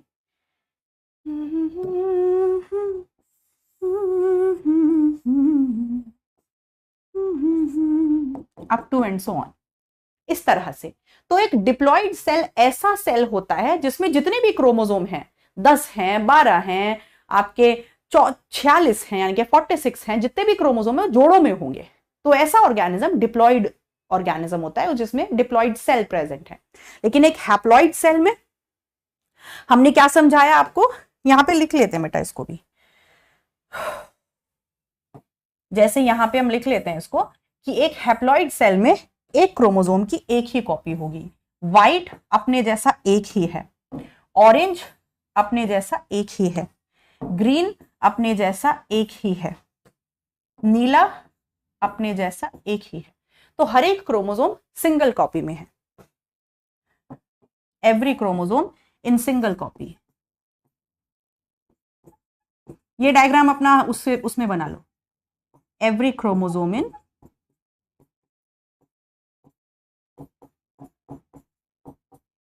Single copy. ये वाला डायग्राम बना लो बेटा, हैप्लॉइड सेल जहां बनाया है, बना लिया सबने। तो every chromosome is present in single copy, right, right बेटा। बट यहां पे हमने क्या कहा, that every chromosome present in 2 copies.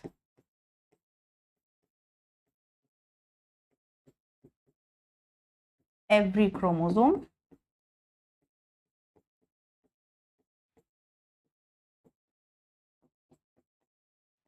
Present in 2 copies.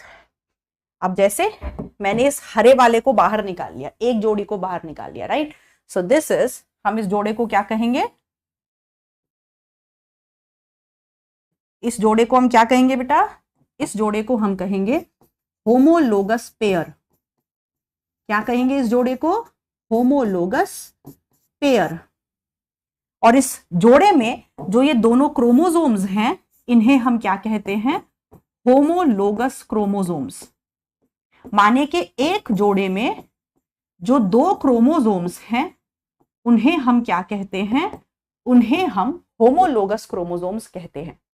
क्यों कहते हैं, क्योंकि ये बिल्कुल एक जैसे होते हैं। माने 2 chromosomes of a pair,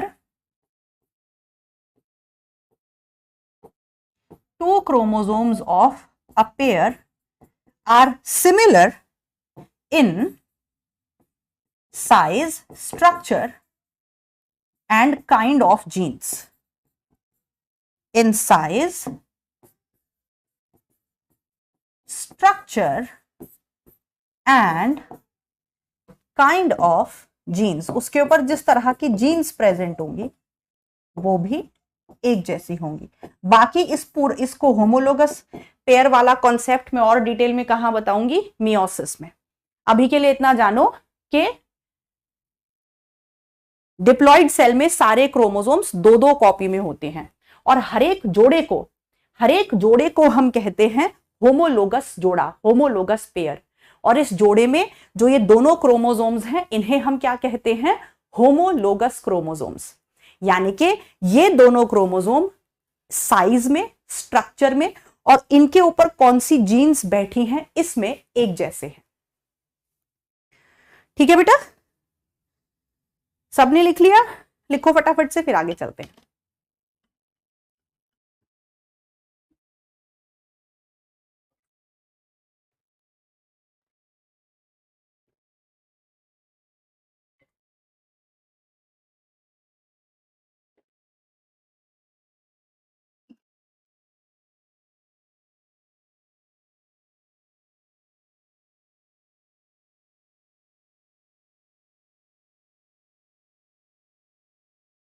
हर घड़ी बदल रही है रूप जिंदगी, छाँव है कभी कभी है धूप जिंदगी, हर पल यहाँ जी भर जियो, जो है समा कल हो न हो। तो यहां पर हम देखो एक साथ समझ सकते हैं कॉन्सेप्ट हैप्लॉइड और डिप्लॉइड का। चाहे जो तुम्हें पूरे दिल से मिलता है वो मुश्किल से। तो इसको हम ले लेते हैं स्पर्म, जो कि कैसा सेल है, हैप्लॉइड सेल है।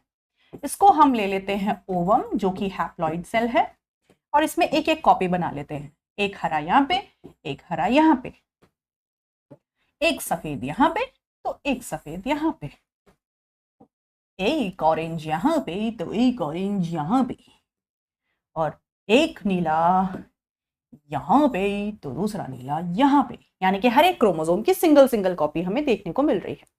फिर इनमें क्या हुआ बेटा, फिर इनमें हुआ फ्यूजन। तो गैमीट्स कैसे होते हैं एनिमल्स में, एनिमल्स के गैमीट्स होते हैं हैप्लॉइड, और हैप्लॉइड का मतलब क्या होता है, हर एक क्रोमोसोम की एक एक कॉपी होना। तो अब इससे बनेगा जाइगोटा। अब क्या बनाएंगे बेटा, अब हम बनाएंगे जाइगोटा। ये बना दिया हमने अपना जाइगोटा, और हमारा जाइगोटा कैसा है, हमारा जाइगोट डिप्लॉइड है, माने कि उसमें हर एक क्रोमोसोम की दो दो कॉपी। तो फटफट से बना देते हैं, ये लो। तो ये अब हमें डिटेल में समझ में आ चुका है the concept of haploid and diploid, right. तो ये बन गए जोड़े, ये बन गया डिप्लॉइड ऑर्गेनिज्म। और जब जाइगोट में डिविजन्स होते हैं तो एम्ब्रियो बनता है, उस एम्ब्रियो में खूब सारे सेल्स होते हैं, वो सारे डिप्लॉइड होते हैं, और उस एम्ब्रियो से हम पूरा बच्चा बन जाते हैं। और हमारी बॉडी के हर एक सेल में, आई के, नोज के, किडनी के, हार्ट के, हर एक सेल में कैसे सेल, हर एक पार्ट में कैसे सेल्स हैं, डिप्लॉइड सेल्स हैं। माने कि हमारी बॉडी के हर एक सेल में 46 क्रोमोसोम्स हैं, 23 पेयर्स हैं, सिर्फ किसे छोड़कर, गैमीट्स को छोड़कर, क्योंकि गैमीट्स कैसे होते हैं, हैप्लॉइड, राइट। तो ये अगर मैं जोड़ा बाहर निकाल लूं, इस वाले जोड़े को बाहर निकाल लूं, तो इसमें से 1 chromosome from father and 1 from mother.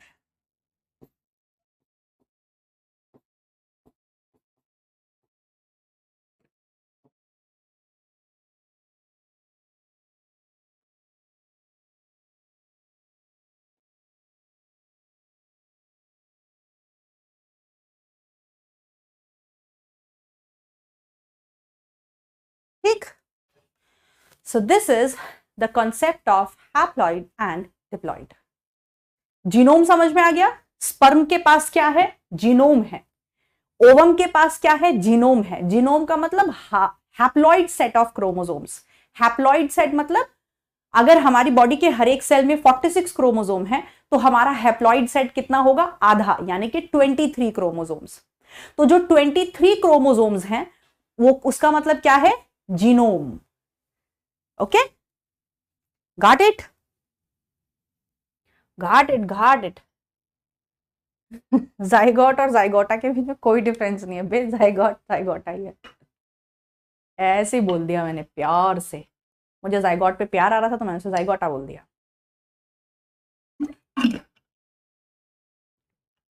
चलो जी, तो अब हमारे बच्चा फॉडी को ये समझ में आ गया है कि सेल साइकिल क्या होती है, उसके दौरान क्या क्या होता है, हैप्लॉइड और डिप्लॉइड क्या होता है। जो लोअर ऑर्गेनिजम्स होते हैं जैसे अमीबा, पैरामीशियम, युग्लिना, ये हैप्लॉइड ऑर्गेनिजम्स होते हैं। यानी कि इनकी बॉडी में एक एक कॉपी ही होती है क्रोमोसोम की। लेकिन जो एनिमल्स होते हैं, अधिकतर प्लांट्स होते हैं, वो डिप्लॉयड ऑर्गेनिजम्स होते हैं, यानी कि उनकी बॉडी के अधिकतर जो उनकी बॉडी के सारे सेल्स हैं उनमें हर एक क्रोमोसोम की दो दो कॉपी हैं।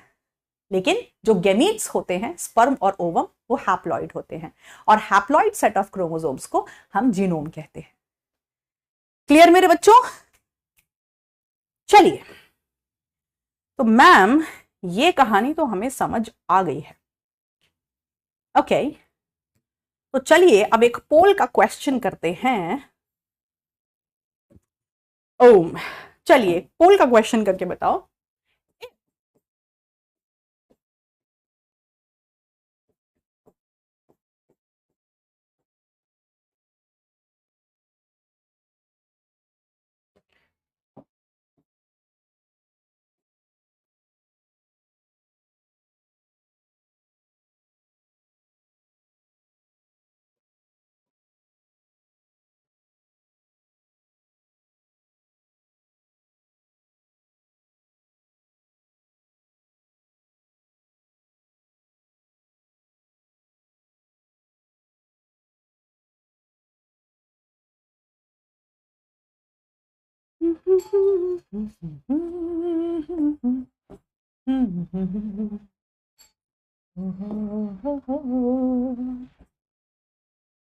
पूरा कागज था ये मन मेरा।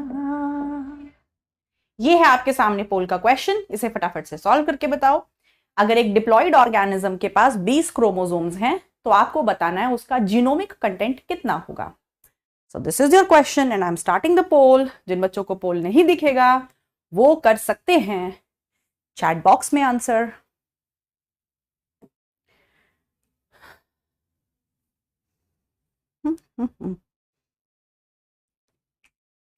मेरे दिल गाए जा जुबे जुबे डुबे डुबे, मस्ती में गाए जा जुबे जुबे डुबे डुबे।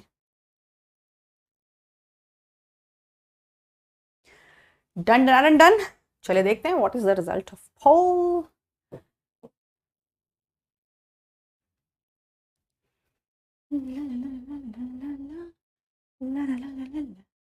सो 73% बच्चों ने आंसर दिया है बी, यानी कि 10, and that is the correct answer. इसमें हम देख लेते हैं सबसे तेजी से। क्या बात है फतेह सिंह बेटा, very good. So I hope सब कुछ ईमानदारी से हो रहा है। तो if Fateh, I am proud of you बेटा, क्योंकि हर एक पोल में आप बहुत अच्छा कर रहे हो और हर एक पोल में आप सबसे पहले आंसर करते हो। Very very nice. तो फतेह सिंह ने अप्रोक्सीमेटली 1 सेकेंड में, वेरी गुड, फतेह सिंह ने 1 सेकेंड में आंसर किया है। फिर Diya Ghoshal, then Riva, then Ritika and then Rishabh. तो ये हमारे पोल के टॉप 5 परफॉर्मर्स हैं। Very very good. तो मोस्ट ऑफ द बच्चों ने आंसर दिया है B and we will go with the poll. बिल्कुल करेक्ट है, हम पोल के साथ जाएंगे। आंसर है बी, बिल्कुल करेक्ट है बेटा। जीनोम कंटेंट मैंने आपको बता दिया था, हाफ सेट ऑफ क्रोमोसोम्स या हैप्लॉइड सेट ऑफ क्रोमोसोम्स, है ना। तो ये बच्चों को समझ में आ ही गया है। तो हमें क्वेश्चन में दे रखा है 2n बराबर 20, यानी कि एक डिप्लॉयड ऑर्गेनिज्म में 20 क्रोमोसोम है, तो ऑब्वियसली हैप्लॉइड में कितने होंगे, 20/2 10। जीनोम कंटेंट का मतलब क्या होता है, हम अच्छे से जानते हैं। जीनोम कंटेंट का मतलब होता है हैप्लॉइड कंटेंट। तो अगर डिप्लॉयड कंटेंट 20 क्रोमोसोम्स है तो हैप्लॉइड कंटेंट कितना हो जाएगा, 10 क्रोमोसोम्स। Very good. चलिए, so let's come to another point.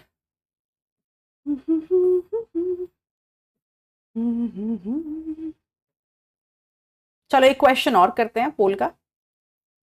Ready ready all. Cell cycle is under, देखते हैं, इट इज अंडर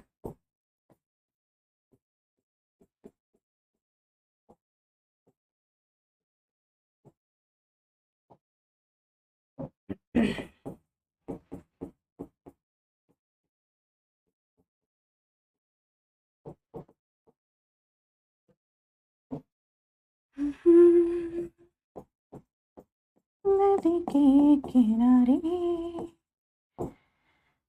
पंछी पुकारे, किसी पंछी को ये प्यार का ही तो है सबका रुआ। चलिए, सो ये है question, cell cycle is under biochemical control, bio behavioral control, generic control, and none of the above. And I'm starting the poll. जो बच्चे को पोल नहीं दिखाई दे रहा है वो चैट बॉक्स में आंसर कर सकते हैं, otherwise you should answer in the poll itself.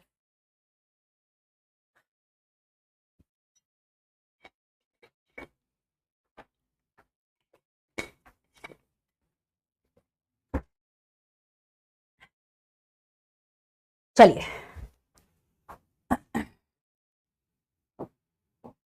तो पोल का रिजल्ट देख लेते हैं।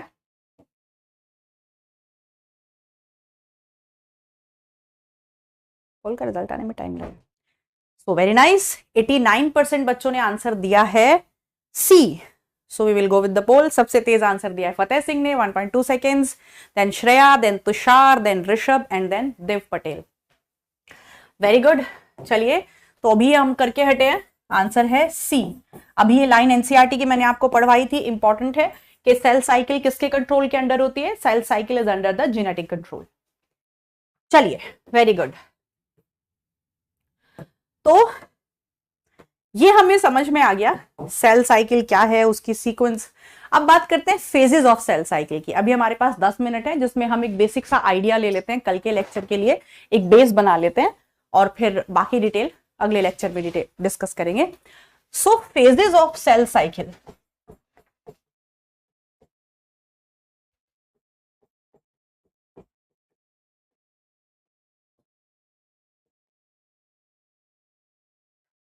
पूरी जो सेल साइकिल की हम बात कर रहे हैं, द होल सेल साइकिल, उस पूरी सेल साइकिल को हम काफी सारी स्टेजेस में या फेजेस में बांटकर पढ़ते हैं, जिनको हम बोलते हैं फेजेस ऑफ सेल साइकिल।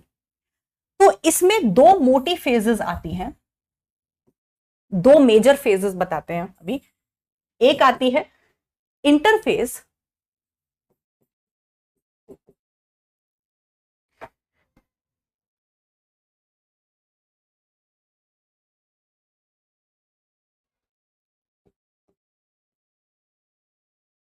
पहली फेज आती है interphase and the another phase is the M phase.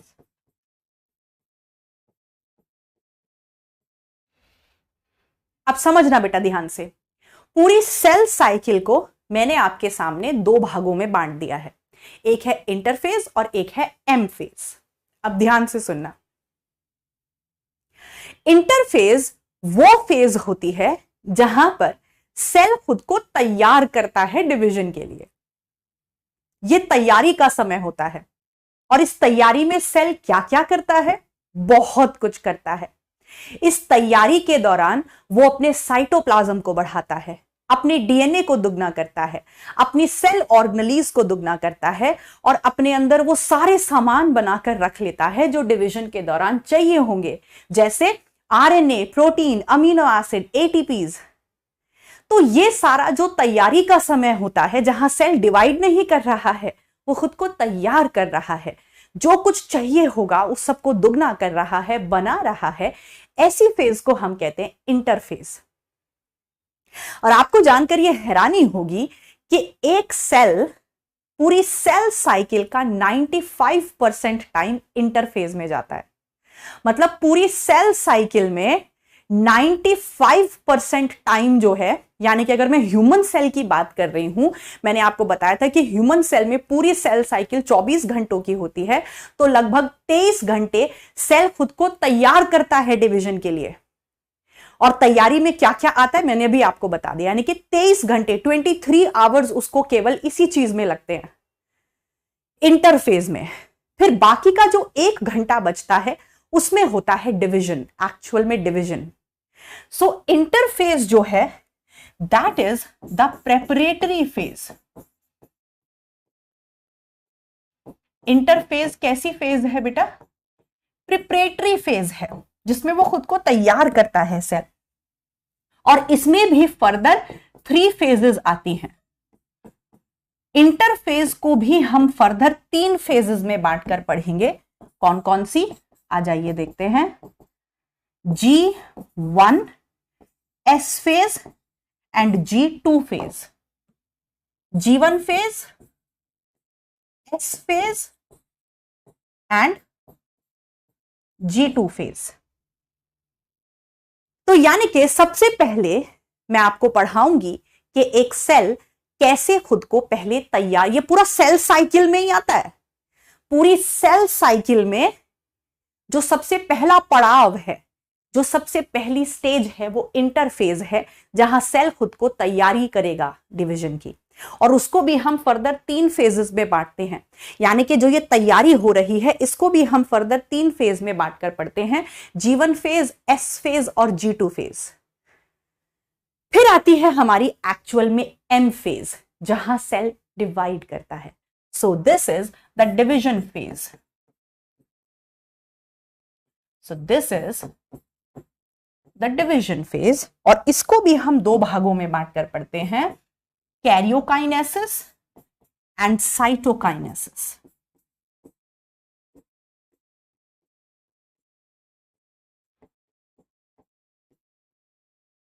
Karyokinesis and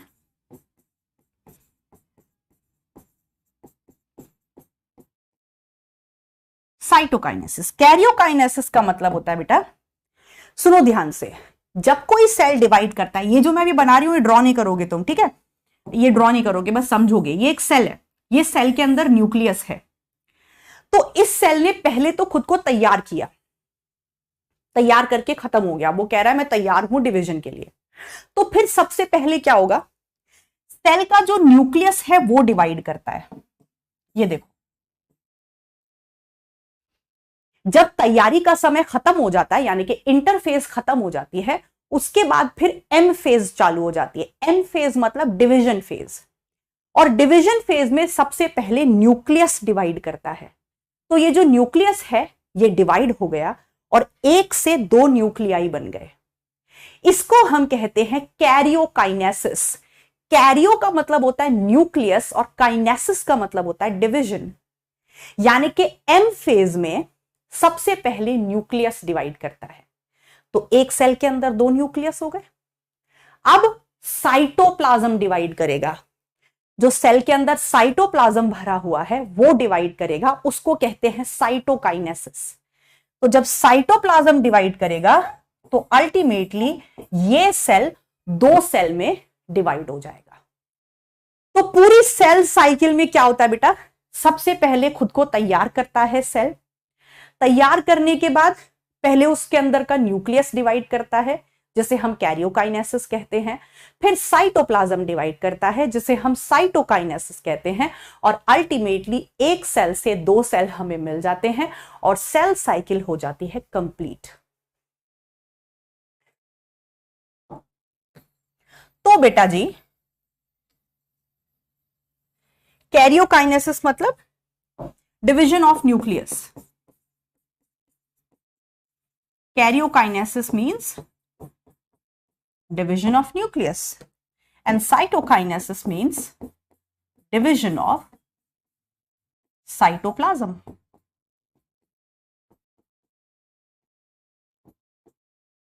और जो अपना कैरियोकाइनेसिस है इसको भी हम फर्दर 4 फेजेस में बांटकर पढ़ते हैं। कैरियोकाइनेसिस को भी, यानी कि जो न्यूक्लियस डिवाइड करता है वो भी 4 फेजेस में डिवाइड करता है, जिसमें सबसे पहली फेज होती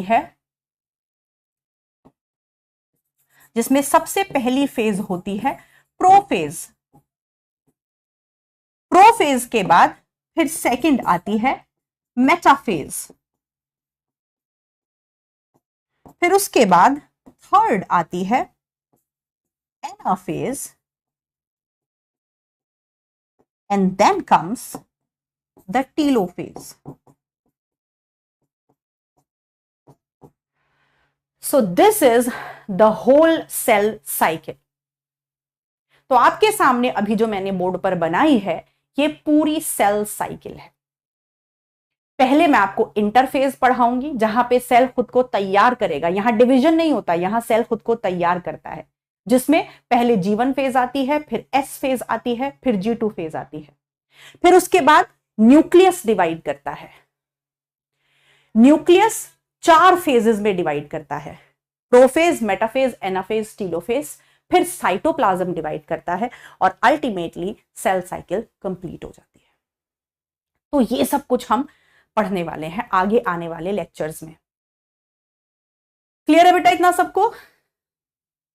इतना सबको क्लियर है?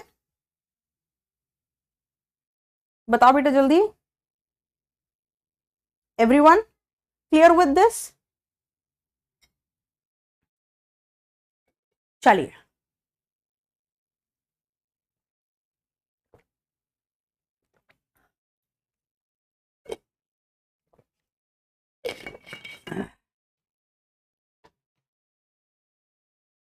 अब देखो, जैसे एक एनसीईआरटी का डायग्राम और दिखा देते हैं आपको, फिर आपकी छुट्टी कर देते हैं।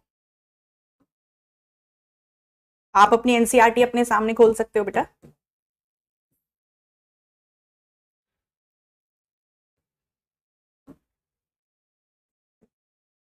तो देखो,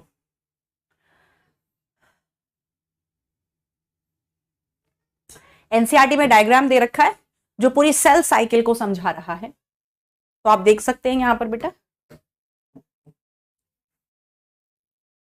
ये यहां से लेकर यहां तक, ध्यान देना, कहां से? यहां से लेकर यहां तक, जो मैंने मेजेंटा कलर से हाईलाइट की है, ठीक है, इतना पार्ट जो मेजेंटा कलर से हाईलाइट किया बेटा, दिस इज इंटरफेज।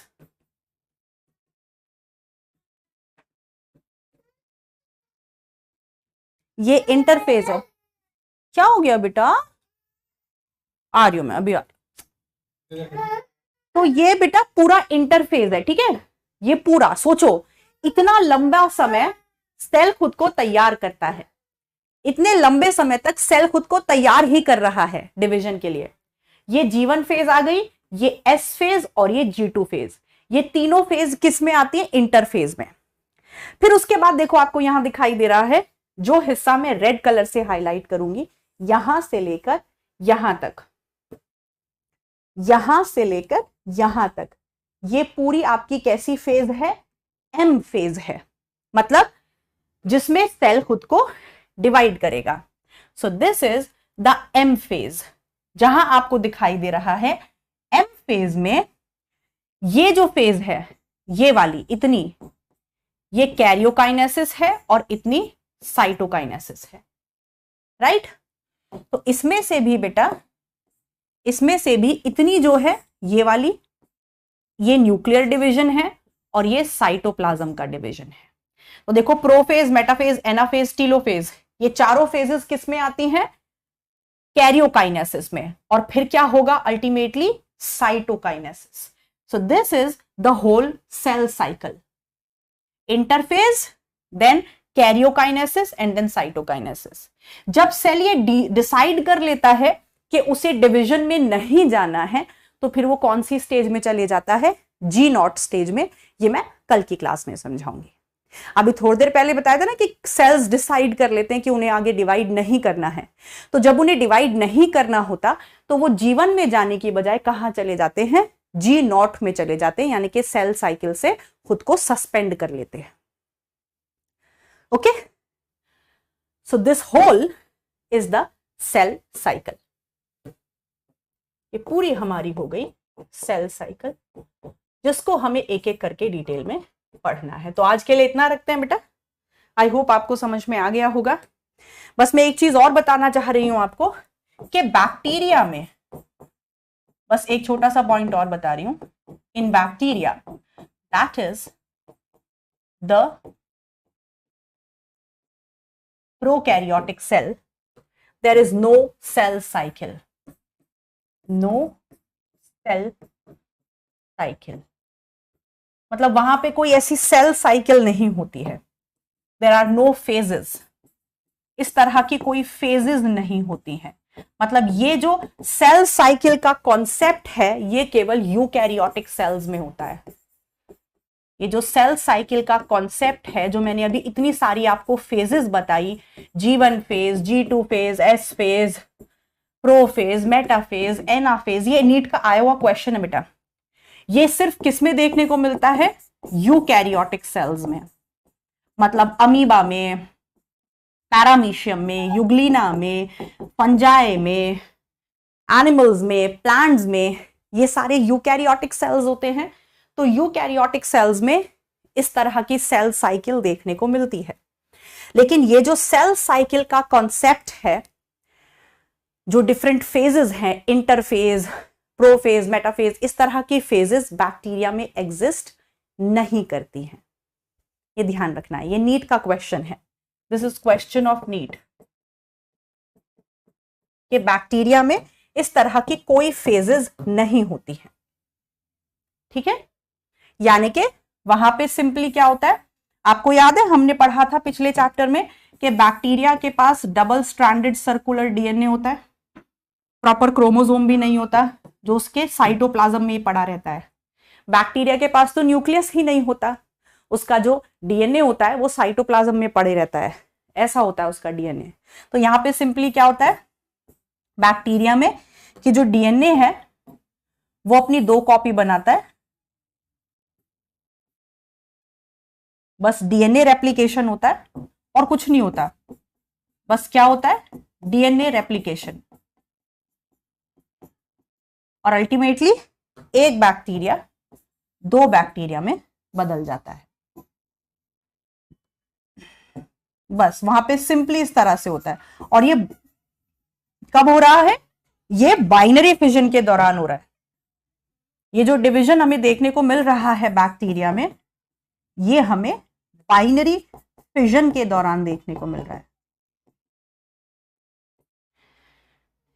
है ना। तो बच्चा बच्चा जानता है कि बैक्टीरिया में बाइनरी फिजन होता है, जिसके द्वारा बैक्टीरिया रिप्रोड्यूस करता है, एसेक्सुअली रिप्रोड्यूस करता है, एक बैक्टीरिया से 2 बैक्टीरिया बन जाते हैं। लेकिन उस दौरान बाइनरी फिजन के दौरान होता क्या है, डिवीजन होता है, सेल डिवाइड करता है, बैक्टीरिया डिवाइड करता है। लेकिन उस डिवीजन के दौरान कोई फेजेस नहीं होती, बस वहां पे सीधा क्या होता है कि उसका साइटोप्लाज्म में जो डबल स्ट्रैंडेड सर्कुलर डीएनए पड़ा हुआ है वो अपनी 2 कॉपी बनाता है, और फिर अल्टीमेटली जो हमारा बैक्टीरिया है वो 2 बैक्टीरिया में डिवाइड हो जाता है। तो ये ध्यान रखना है बेटा कि बैक्टीरिया में सेल साइकिल जैसा कोई कॉन्सेप्ट नहीं होता, और वहां पर ऐसी कोई फेजेस नहीं होती है। वहां पर सिंपली क्या कहते हैं कि डिवीजन के दौरान, बाइनरी फिजन के दौरान उसका जो डीएनए है वो अपनी 2 कॉपी बनाता है, और अल्टीमेटली एक बैक्टीरिया 2 बैक्टीरिया में कन्वर्ट हो जाता है।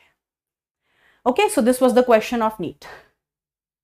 ओके, सो ये जो सेल साइकिल का कॉन्सेप्ट है ये सिर्फ आपको यूकैरियोटिक सेल्स में देखने को मिलता है, जैसे फंजाई, जितनी भी फंजाएं हैं, अमीबा है, पैरामीशियम है, राइट, आपके एनिमल्स हैं, प्लांट्स हैं, ये सब यूकैरियोट्स हैं। तो इनमें ये कॉन्सेप्ट देखने को मिलता है। तो चलिए फिर आज के लिए इतना रखते हैं बेटा, ठीक है। कल मिलते हैं, कल की क्लास में आज का अच्छे से पढ़ के आना। तो कल की क्लास में मैं आपको डिटेल में इंटरफेज समझाऊंगी। कल के लेक्चर में हम केवल इंटरफेज को डिस्कस करेंगे, यानी कि G1, S और G2 फेज। चलिए, तो जाने से पहले एक बार कॉमन डाउट्स देख लेते हैं। जिन बच्चों को जाना है वो जा सकते हैं। कुछ बच्चों के डाउट्स देख लेते हैं। अच्छा, पॉपुलर डाउट्स आ गए हैं आज, चलिए देखते हैं। फतेह पूछ रहा है, मैम आप अपनी बॉडी के सेल्स डिवाइड क्यों होते हैं, एक अकेला ही रह नहीं सकता क्या? नहीं बेटा, हमारी बॉडी के सारे सेल्स डिवाइड नहीं करते हैं, अगली क्लास में बताऊंगी। हमारे ब्रेन सेल्स, हमारे हार्ट सेल्स, कुछ सेल्स ऐसे हैं जो डिवाइड नहीं करते हैं, ठीक है, एक पॉइंट के बाद। निष्ठा पूछ रही है, ma'am what is DNA replication and DNA duplication? एक ही बात है बेटा, जब डीएनए खुद को दुगना करता है उसी को हम डीएनए डुप्लीकेशन या डीएनए रेप्लिकेशन कह देते हैं। सानवी पूछ रही है नर्व सेल, उसकी बात कल बताऊंगी। श्रेया पूछ रही है, मैम जैसे ह्यूमन स्पर्म और ह्यूमन ओवम में 23 क्रोमोसोम्स प्रेजेंट होते हैं तो वो हैप्लॉइड होंगे, तो ईस्ट अमीबा और पैरामीशियम में कितने होते हैं? सब में अलग अलग होते हैं बेटा।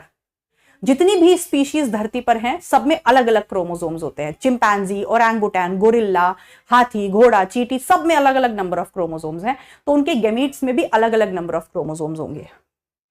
कृष पूछ रहा है ma'am please explain ploidy level. Ploidy level का मतलब होता है बेटा हैप्लॉइड होना। जैसे मैं कह रही हूं कोई सेल हैप्लॉइड है तो ये उसका प्लॉइडी लेवल है। मैं कह रही हूं कोई सेल डिप्लॉइड है, so that is the ploidy level. मतलब आप ये बता रहे हो कि किसी भी क्रोमोसोम, किसी भी सेल में क्रोमोसोम की एक कॉपी है या दो कॉपीज हैं, that is the ploidy level. Aryan पूछ रहा है व्हाट इज जीनोम। वो तो पूरा मैंने एक्सप्लेन कर दिया बेटा, ठीक है। जागृति पूछ रही है ma'am what is the difference between cell cycle and cell division. Cell cycle में बेटा, पूरी सेल साइकिल की अगर मैं बात करूं तो उसमें पूरी सेल साइकिल में तो सेल डिवाइड नहीं कर रहा है ना, जो भी आपने समझा, केवल एम फेज के दौरान सेल डिवाइड कर रहा है। चलिए तो इतना रखते हैं आज के लिए बेटा। आपके और कोई डाउट्स होंगे तो मैं कमेंट सेक्शन में जाके देख लूंगी। तो कल के लेक्चर में पढ़ के आना, कल का लेक्चर बहुत इंटरेस्टिंग होगा, हम पूरा इंटरफेस को डिटेल में पढ़ेंगे, ठीक है। तो मिलते हैं कल की क्लास में, तब तक के लिए खुश रहो, मस्त रहो, बिंदास रहो, हंसते खेलते रहो, अपना ध्यान रखो और इंजॉय करो लाइफ को। Bye, good night and love you all.